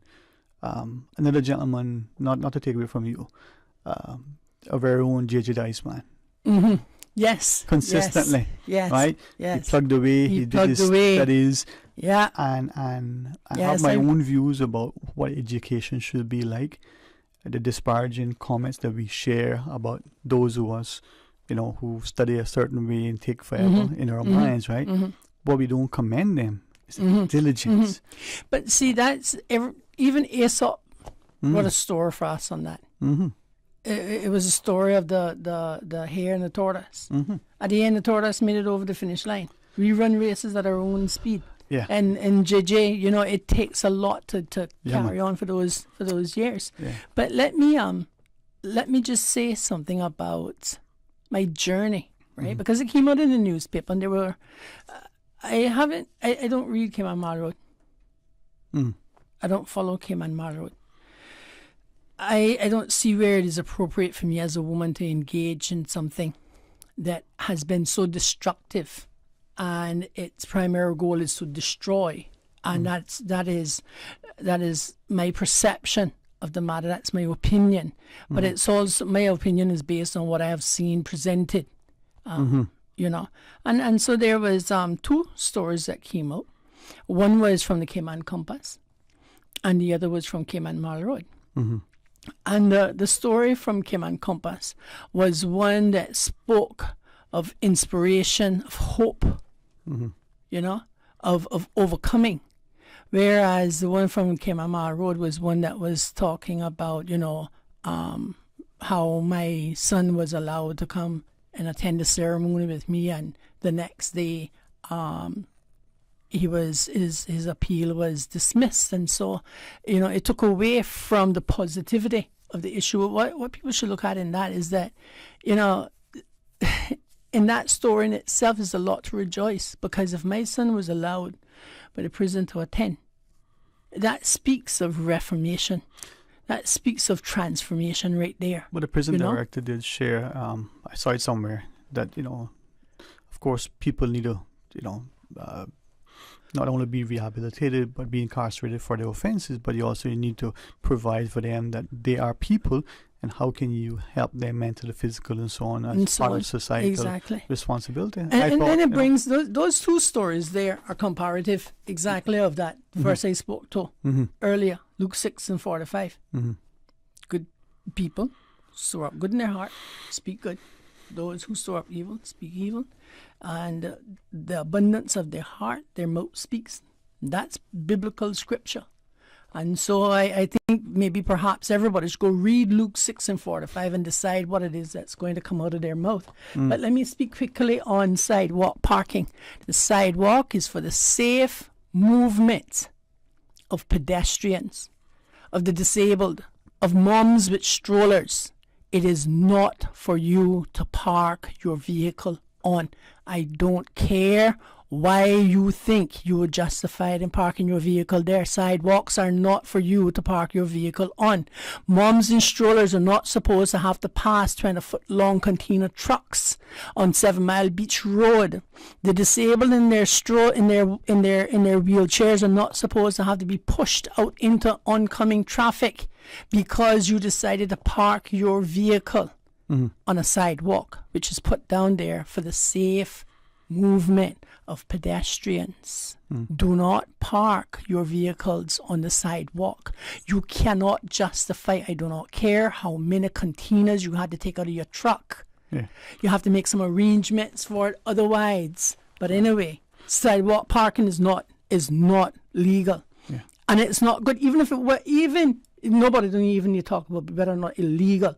The fact that you force human beings to step into traffic and the disabled to be pushed into traffic should deter you from parking on the sidewalk. Right. I know I got 3 minutes left, so I'm going to make this quick. The Christian Association's upcoming programs on Radio Cayman and on other forums will include topics such as abortion, euthanasia, and what is a woman. You may visit our website at christian.ky so that you can learn how you can contribute to those programs. The March for Jesus themed Jesus Reigns is the 27th of May 2023. Again, you can visit our website. There will be a page put up, but mark your calendars because I'm all supposed to be there to that motorcade. Okay? The 27th of May 2023, March for Jesus. Thank you very much. One of our callers has commended you for sharing up, no parking on sidewalk, but also said, people should also not be parking in disabled parking spots as well. Thank you very much. Even if they're empty and you think nobody now ever going to use them. Someone else says, not just parking on sidewalks, but riding bicycles or other conveyances. I must be a lawyer that said that. The word conveyance. Oh, you mean those scooters that be flying going on the sidewalk and people got to jump off the sidewalk because they come in oncoming traffic? So nothing like that. It's for the safe movement of pedestrians. Sidewalk. And even if those pedestrians are not moving because they're standing there waiting to catch the bus, it's their sidewalk. And by the way, on a need of respect, people on bicycles too, remember this, they don't have to pay to use the road. You do. They have a natural right to use the road. So respect that when you see cyclists on bicycles. And remember, it's a human being you deal with. Yeah, as we leave, thanks for the sidewalk reminder. Someone writes, a growing trend is where owners of houses are putting out big flower pots and planting trees along the sidewalk, forcing pedestrians onto the road. I walk in Newlands, and recently I had to step out into the road with an oncoming vehicle because big flower pots were in my way. So little things that are not little can be very detrimental to people's lives and safety. So, Ms. Candia, I'm looking forward to having you back in the studio. Again, you want to introduce our next guest?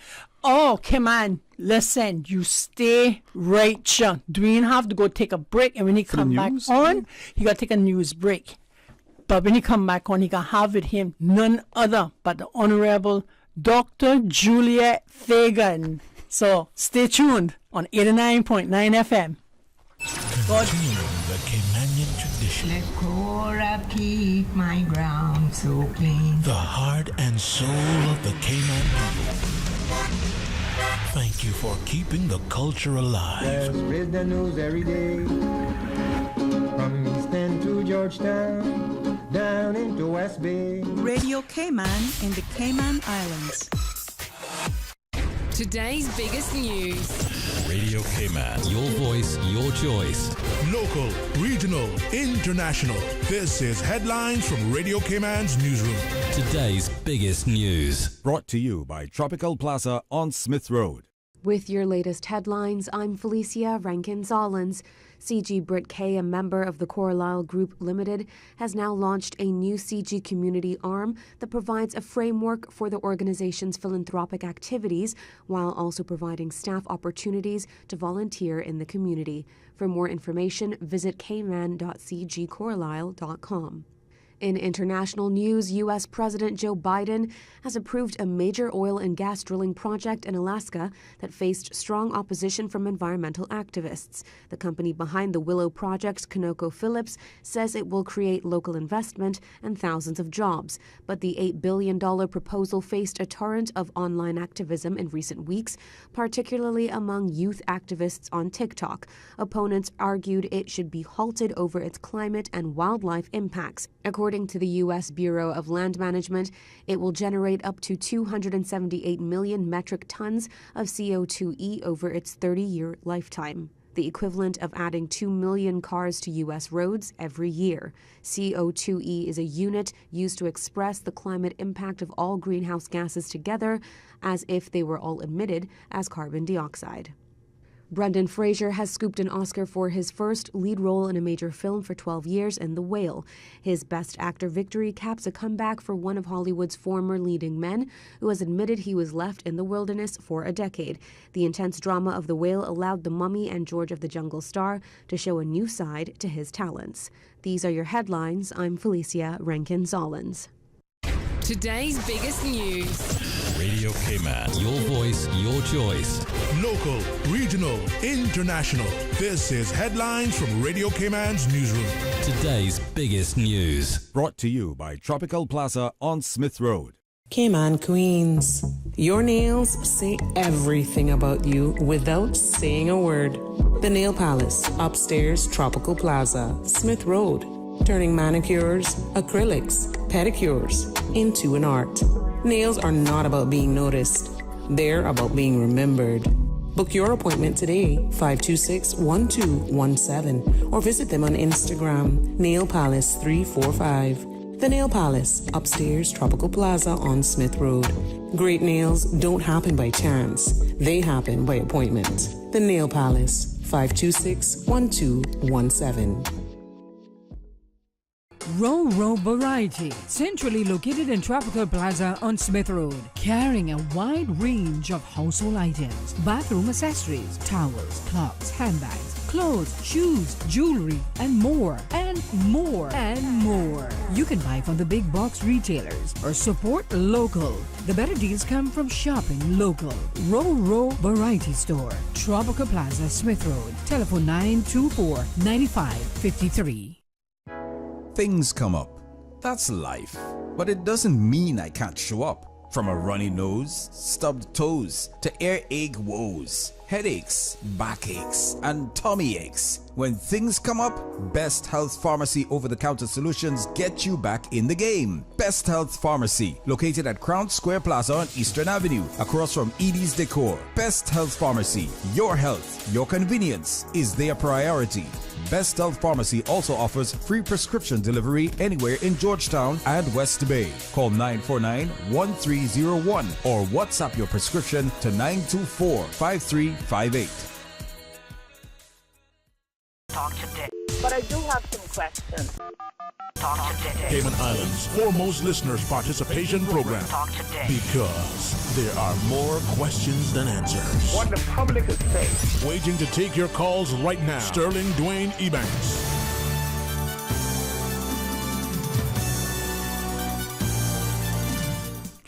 Hey, good afternoon. Welcome back, and thanks for joining us. And it's an honor. I think perhaps even without, deliberately doing so. It is in the month that we celebrate our women, so it's a pleasure to be able to have in the studio Bishop Dr. Juliet D. Fagan. It's good to be the first amongst many things, not just in the race to the gold medal and you crossed the line for us, but to be the trailblazer. Yes. So you came as first ordained woman pastor, the first ordained bishop as well. Yes. Congratulations. Yes, sir. Thank you. Thank you. I think it's crucial that as a people that we start to have meaningful discussions about issues that at times we may be uncomfortable, but to know that it's important.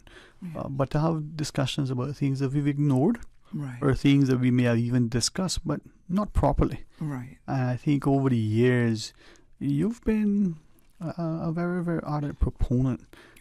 Just listening to some of your commentary, your preaching, your view, I keep saying that we have a very, very dynamic, courageous society whose women have just been stellars. They've been the epitome of what it takes to achieve something. Right. So, to you, Mom, and to many of the women. Yeah. Thank you.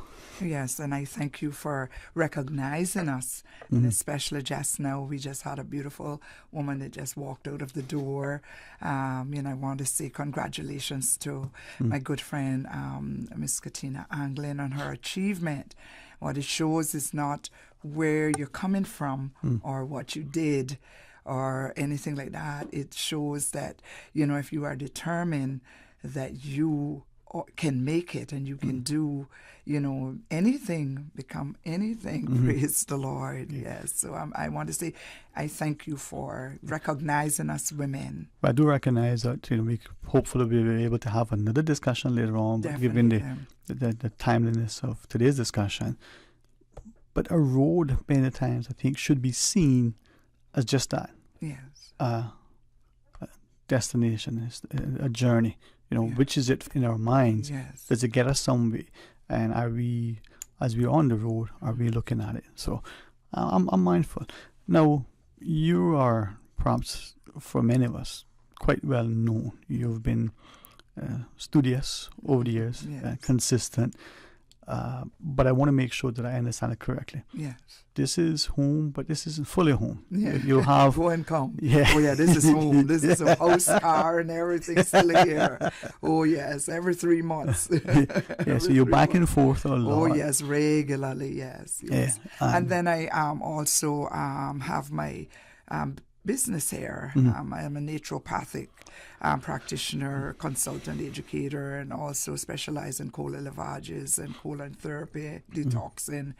And so I'm grateful since 2009 to be serving my people. So go and come with that. I remember our last discussion, which might have been our first one too. No, I think we had some things that you were talking about, sort of natural approach to things. And we're seeing increasingly that that approach from the...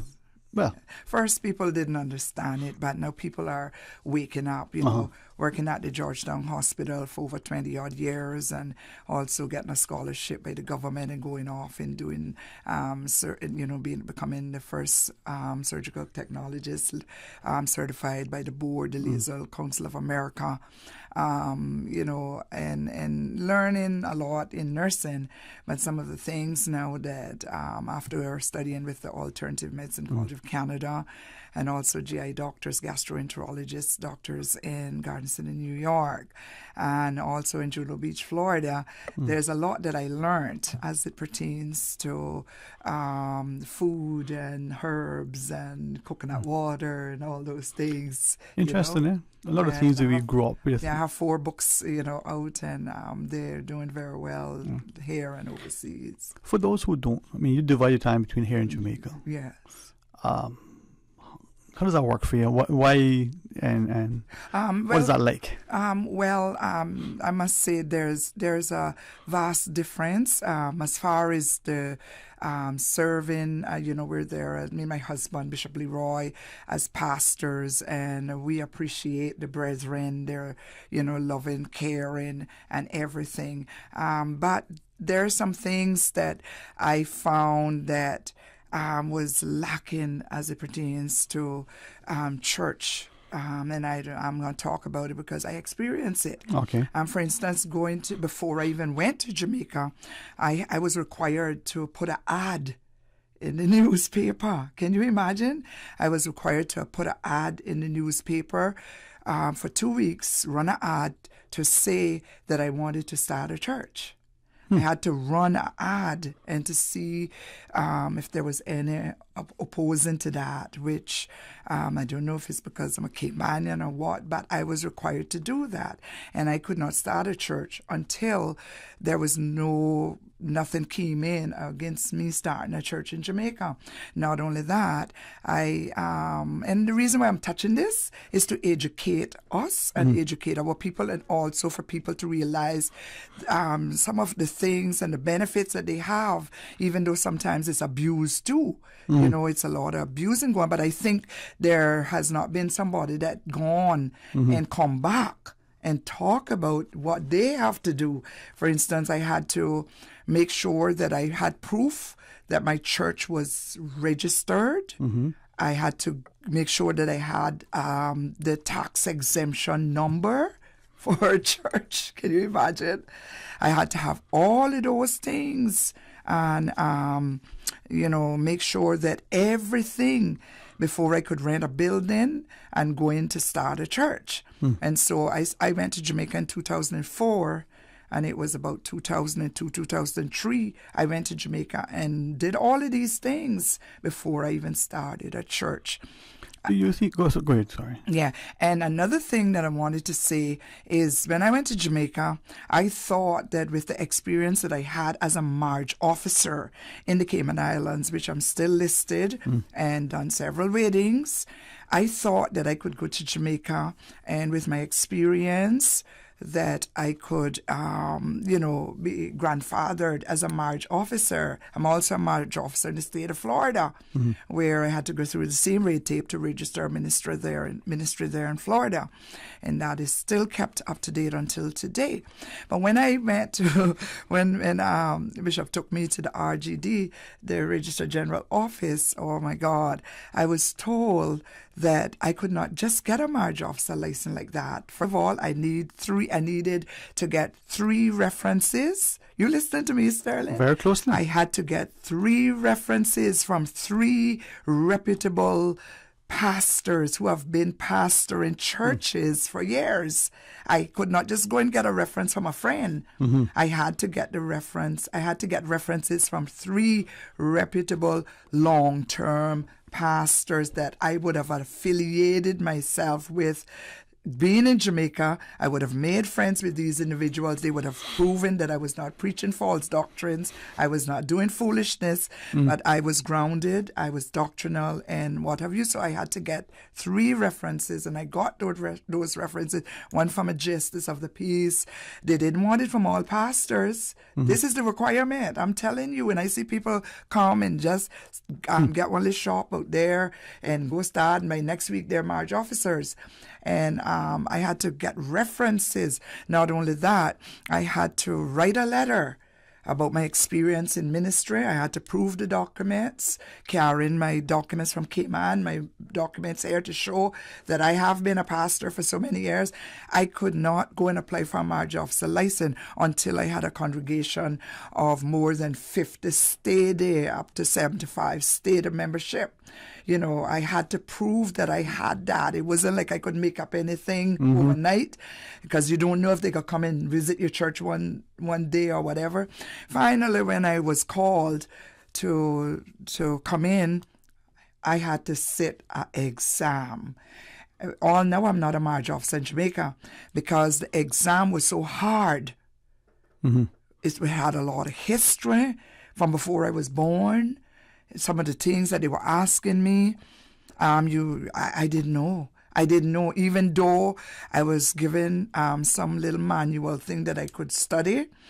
I studied for several weeks, months, and thought that I knew. The mark was 80%. I got 62, so I think I did well.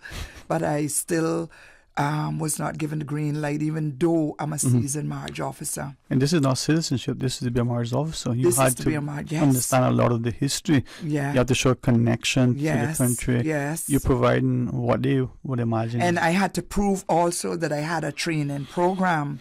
I had to prove that I had some sort of training program that I would train, as the Bible says, make disciples. Yeah. And we had about 2 batches of persons graduated from my training school that I've done in Jamaica, and which I've done also here when I was on McPhee Lane. We got bishops, pastors, ministers that have come out, even 1 or 2 Caymanians that have been trained by me, that have been trained. And so one of the things that I wanted to share here in Cayman and with that I do think that that's a weak point that we have here. Not saying about small churches or anything like that, don't get me wrong, but sometimes when I come and I see, every corner is a little church pop up, and sometimes when you visit and you see what they're doing, you have to question and say, is this really a church or so? And then when I look sometimes and don't see Caymanians being equipped, then that really bothers me. Yeah, because as a Caymanian in Jamaica, I could leave tomorrow And Jamaicans are equipped, they are trained to carry on the work, because that's But that was one of the requirements, right? That's what the Bible says to do. Right. And so I want it, and here I think Cayman, you don't find a lot of split churches in Jamaica. I think because the money. I think the Cayman dollar is what causes a lot of people to split churches here in Cayman. Nobody wants to submit to nobody. Everybody feel that they can be with you a year or a couple months, and then they know it all, and so they have a gardener permit, they have a cleaning permit or whatever, and they can just go off and get a little building and split the church. And I think we need to look into these things. As I'm listening to you, could I respectfully ask? Because it's been alleged publicly, it's been shared a lot privately. Is it that somehow under the guise of a church, it is a quasi-business? Some would say actually a commercial business, but is it then that it's not about souls? Yeah, it's about something else? Well, I would say, and I want to make it clear. Yes, ma'am. I would say that is happening here in Cayman. And, even sometimes members would share things with me too. And people would be saying, Bishop, you need to come on back home. We need you back home and stuff like that. But I'm on the mission field as sent by the Lord. And I will not step out of the will of God. Whenever God says, okay, you have done your work, you have finished the course, I'm sending you back home or somewhere else, then I will do that. But it is a business to a lot of people. I can tell you that. And sometimes that's why I wonder if that's why we don't want to equip Caymanians in a lot of churches. Not all. I can tell you there are churches in this island right now that you go in there, you see Caymanians actively involved. You see Caymanians drawn and magnetized to those. And I'm not talking about Cayman churches. I'm talking about other churches. I can vie, for instance, the Assemblies of God. Whenever I'm here, me and my husband, this is where we worship. And there are other churches, but I can vie. Yeah. And I know that even some of the other churches of God too would have some Caymanians. Yeah. But I think that it's more about the money. And I'm not afraid to say it as a Caymanian, based on my experience in Jamaica and the things that I have to do to start a church in Jamaica, to carry on a church in Jamaica. Do you know that even before the end of this month, we have to make sure that we file our documents with NHT, the National Housing Trust. We have to make sure in June that we file our documents with Register of Companies. This is in Jamaica. In Jamaica. Yeah. And I don't skip a beat because I don't want anybody to come down on me. And then I'll be in the Gleaner or in the Observer. So I be on my P's and Q's, just like here in Cayman. I make sure that my documents are up to date, even though I don't have a ministry here in Cayman. Right. We're going to quickly pause, and then when we come back, we'll continue for a few extra minutes, and maybe a prelude to another discussion. But let's pause. All right. Join us after the break. All right. For medical lab services in Cayman, go straight to MedLab. Blood test, x-ray and mammogram, all of that is MedLab. Affordable fees and friendly service, a full professional team. MedLab is always comfortable, MedLab is always clean. For medical lab services in Cayman, MedLab. A caring and community spirit, cherished family and cultural values. These are some of the things that still embodies the Caymanian way of life in the Eastern Districts today. Savannah Pharmacy, your neighborhood pharmacy, located in Countryside Shopping Village, is delighted to offer products and services of real value. Whether it's catering to your family's medical needs or carrying apparel, gifts, and beauty products, Savannah Pharmacy provides you with more than just prescriptions. Remember, they're always just around the corner with everything your family needs and convenient opening hours, including Sundays and holidays. Savannah Pharmacy. For more information, call 946-3336. Mommy, why can't dogs talk? Why do I have to go to school and you don't? Why do you sing in the morning when you're bad at it? Why don't you brush your teeth when you take me to school? Why doesn't it ever snow here? Why does Daddy take the bus to work? Why are trees so tall? Why don't you tell me where babies come from? Mommy? Mommy? Mommy? We're like a kid that doesn't ask a million questions before noon. CG Brit K. Good like that. Cayman Turtle Conservation and Education Center invites you to join them on Sunday 19th March for their 3rd annual Turtle Crawl 5K Walk and Run. All funds raised from the event will support the conservation of green sea turtles in the Cayman Islands. So come on out and show your support. The 3rd annual Turtle Crawl 5K Walk and Run, Sunday 19th March. Learn more and register now at www.turtlecrawl.ky. Proudly sponsored by CUC, Cayman National, Walkers, Rotary Central, Advanced Fire Services, Gatorade, and Radio Cayman. Talk today. But I do have some questions. Talk today. Cayman Islands' foremost listeners participation program. Talk today. Because there are more questions than answers. What the public is saying. Waiting to take your calls right now. Sterling Dwayne Ebanks.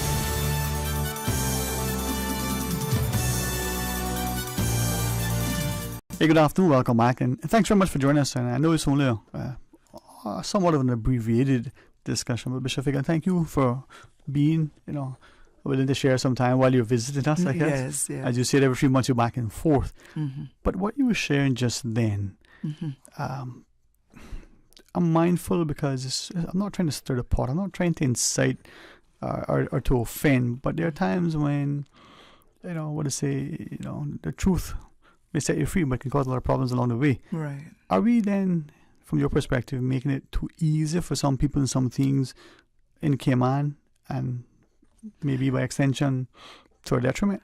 Well, I can personally say from my experience that, I'm sharing what my experience with living in Jamaica, going to Jamaica, and I don't get anything handed down.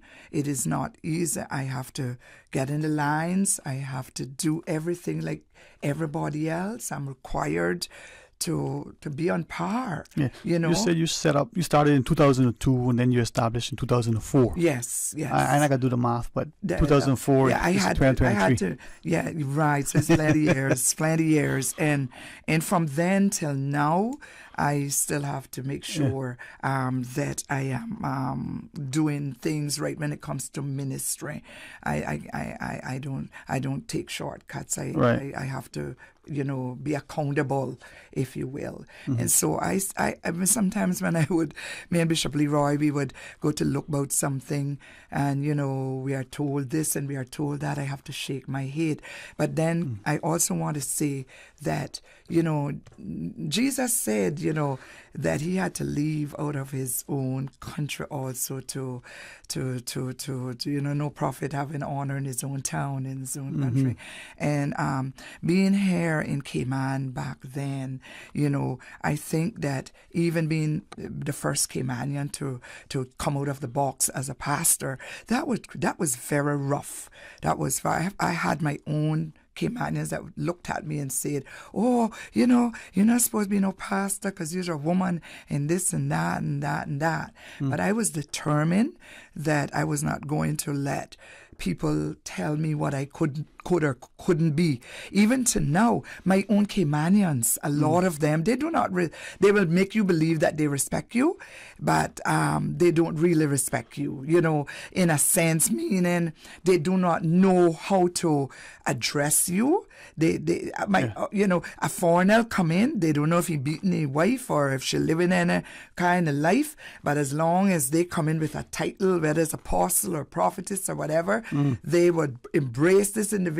But as a Caymanian now, who people can see and who have proven, I'm in Jamaica. I'm involved with and I had to go through red tapes to get there. It was like 3 years to be accepted by the Jamaica Constabulary Force as a chaplain. And now I have my letters. They've just sent me letters, say take that to anyone in Cayman you want to take it to. I'm stationed at the Bridgeport police station, the female lockups. and I'm the sole person that's there. I do counseling with staff, police officers, family members, outsiders. I did my studies in Jamaica to become a mediator, which would serve at the parish court level, which would be summary court. And I have been gazetted by the Justice of Peace in Jamaica, as a mediator. So, I mean, you will have bring it back if you want. Yeah, no, I do. The scripture you reference, I think we all hear it. Probably know it. Probably can repeat it. I don't know. But we don't act it out. Yeah. So in that case, if you're in Cayman and you're in Jamaica, you're dividing your time. Over there, you go through, as you say, the red tape. You satisfy their criteria, and you establish yourself according to what in the Cayman context. I'm gathering that you're inferring that if you were to try that route to volunteer to be Yes, I think our Royal Cayman Islands Police Force, of which I am an ex-police officer. I can remember my number, WPC 214, Woman Constable Police 214 in the 70s. I served as a police officer, did a great job of serving my community, then transitioned and went into nursing for 20 odd years, which was my passion. You understand? But I don't think that the Royal Cayman Islands Police Force understand the power and the benefit of seasoned Christian chaplains that have been trained and know the do's and don'ts. And I've proven to the Cayman Islands and other people that you put yourself together, you get it right, you can prove you got your documents, you got your diplomas, you did your training, and you can make it. I also do interviews. I'm called upon to do interviews for the Jamaica Training School, which is in Twickenham Park, and I am one of those that assist with interviews of new recruits for the Jamaica Constabulary Force. And so I pray that the day will come when the Royal Cayman Islands Police Force, the prison, will go beyond just having people come in and sing some songs, but utilize us. I know that when I get back here, whenever I'm going to establish my business in mediation, private mediation, and also see how best I can get the Royal Cayman Islands Police Force, the girls' homes, and all those various entities to embrace the power of us. The scripture says, by their fruits ye shall know them. Yes. Right? So your intent would be to eventually resettle here fully? Oh, definitely. Coming back. When? Here you know. You set because you ready to be a part of what? Yes. I think in short order, but I would never say when, because I would be stepping out of the perfect will of God. Okay. I'm there in Jamaica, and I'm living no less. As a matter of fact, another thing that I would like to come and talk about is the solar, because our house is full of solar in Jamaica. The last bill we got was $2 and something JA. $2 and something. We're talking about 8 to 10 lights on all nights. We're talking about burning ACs 24/7. And our bill was $2 and something. That's Jamaica money, like what, 50 something cent. Yeah, it's even for $2. Yeah, it's still be nothing, right? but this is where I think, as I listen to you, I certainly wouldn't mind maybe you or another, but you sufficiently by yourself, because we need to start looking at Cayman. You said some things just then. Somebody said to me the other day, as a matter of fact, I don't know if it'll be this week or next week, but Andrell Harris, a wonderful chap. Awesome. Yeah, I call him chap. Yeah, he's a nice guy. He called me, and the other day, as a matter for months, as I was recommended by Bishop Torrance Bob and Dr. Elsa Bob for him to do an interview with me, because they were so intrigued with, my testimonies like you. And he called me, and so he did a wonderful interview. So that should be coming out in the paper. And I want to thank God for my good friend, Miss Norma, for you and all the Radio Cayman staff, Anita, all of you who have always welcomed me. Well, I think as I listen to you, there's a lot to unpack. Yes. And maybe we're not even scratching the surface. We're not scratching it, yeah. But as you shared, and I'm mindful because in my heart, I may be many things. Yeah. One of the things that I'm trying to be, hopefully not there, but I'm trying hard.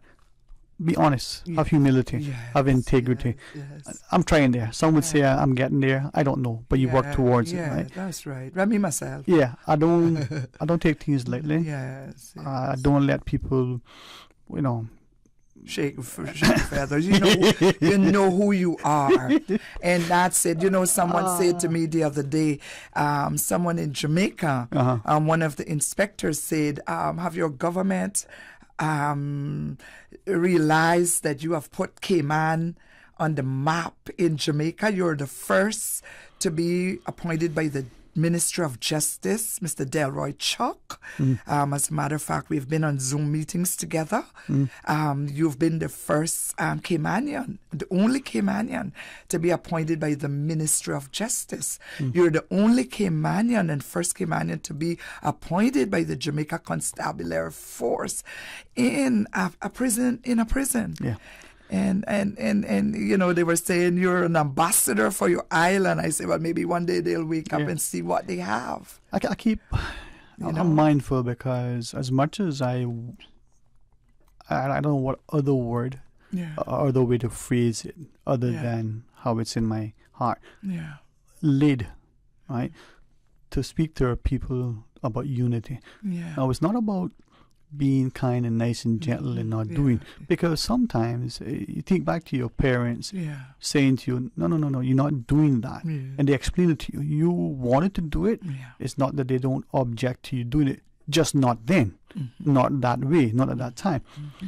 We confuse that sometimes action with something that isn't what it is. It's actually a sign of love. Right. So maybe when we do come back, if you'll visit this time with allow us, we can talk about the need for Caymanians. Caymanians, right? yes. To stand in the gap. Yeah. To appreciate the importance of speaking out. Yes. And the need to, as Ms. Katina said earlier, reflect on our heritage or history. Your history, yes. And somehow I think that is important, and definitely whether it's next week, I know people will be calling in to have me back. Yes, ma'am. But whether it's next week or whatever, I'd make myself available because I think that from my experience also, and that's in every nation, in every country, it's not just a Cayman thing, but let's talk about, we get up and we talk about Cayman kind, but are we kind to Caymanians as Caymanians? You understand? What I have found over the many, many years, and it's still happening, is that we as Caymanians have broken that lid. I know how to recognize my Caymanians. I know how to celebrate my Caymanians. I know how to applaud my Caymanians. I know how to do that, and I do my best to do it. But I find that many of my Caymanians, I don't know what the problem is, if they're threatened or intimidated or whatever, but I find that a lot of my own people, some of them, they do not know how to celebrate each other. Well, that's why we tear down each other. So we bring up past, we bring up what happened, and then we bring up and we try to tear down each other instead of being glad for each other. I personally believe that I don't have to know you, I don't have to like you, but if you did something good, if you achieved something good as a Caymanian, I'm going to celebrate you. Congratulate you and celebrate you and congratulate you. One of our listeners shares, hopefully you get the opportunity to work with our police force here, as you suggested. Yes. One says, we need to look more closely at our recruitment across the board in all sectors of government. Yes. And trust me, the recruitment in Jamaica is no play.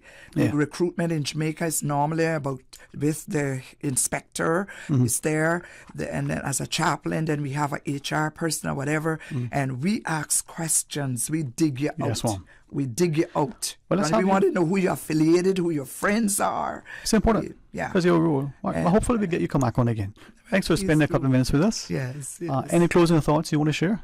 Well, I just want to encourage all of my sincere brothers and sisters out there, who is really determined to serve God in this island, to uplift this island, and to preach the gospel in season and out of season, and not to just have church. I have a problem with that.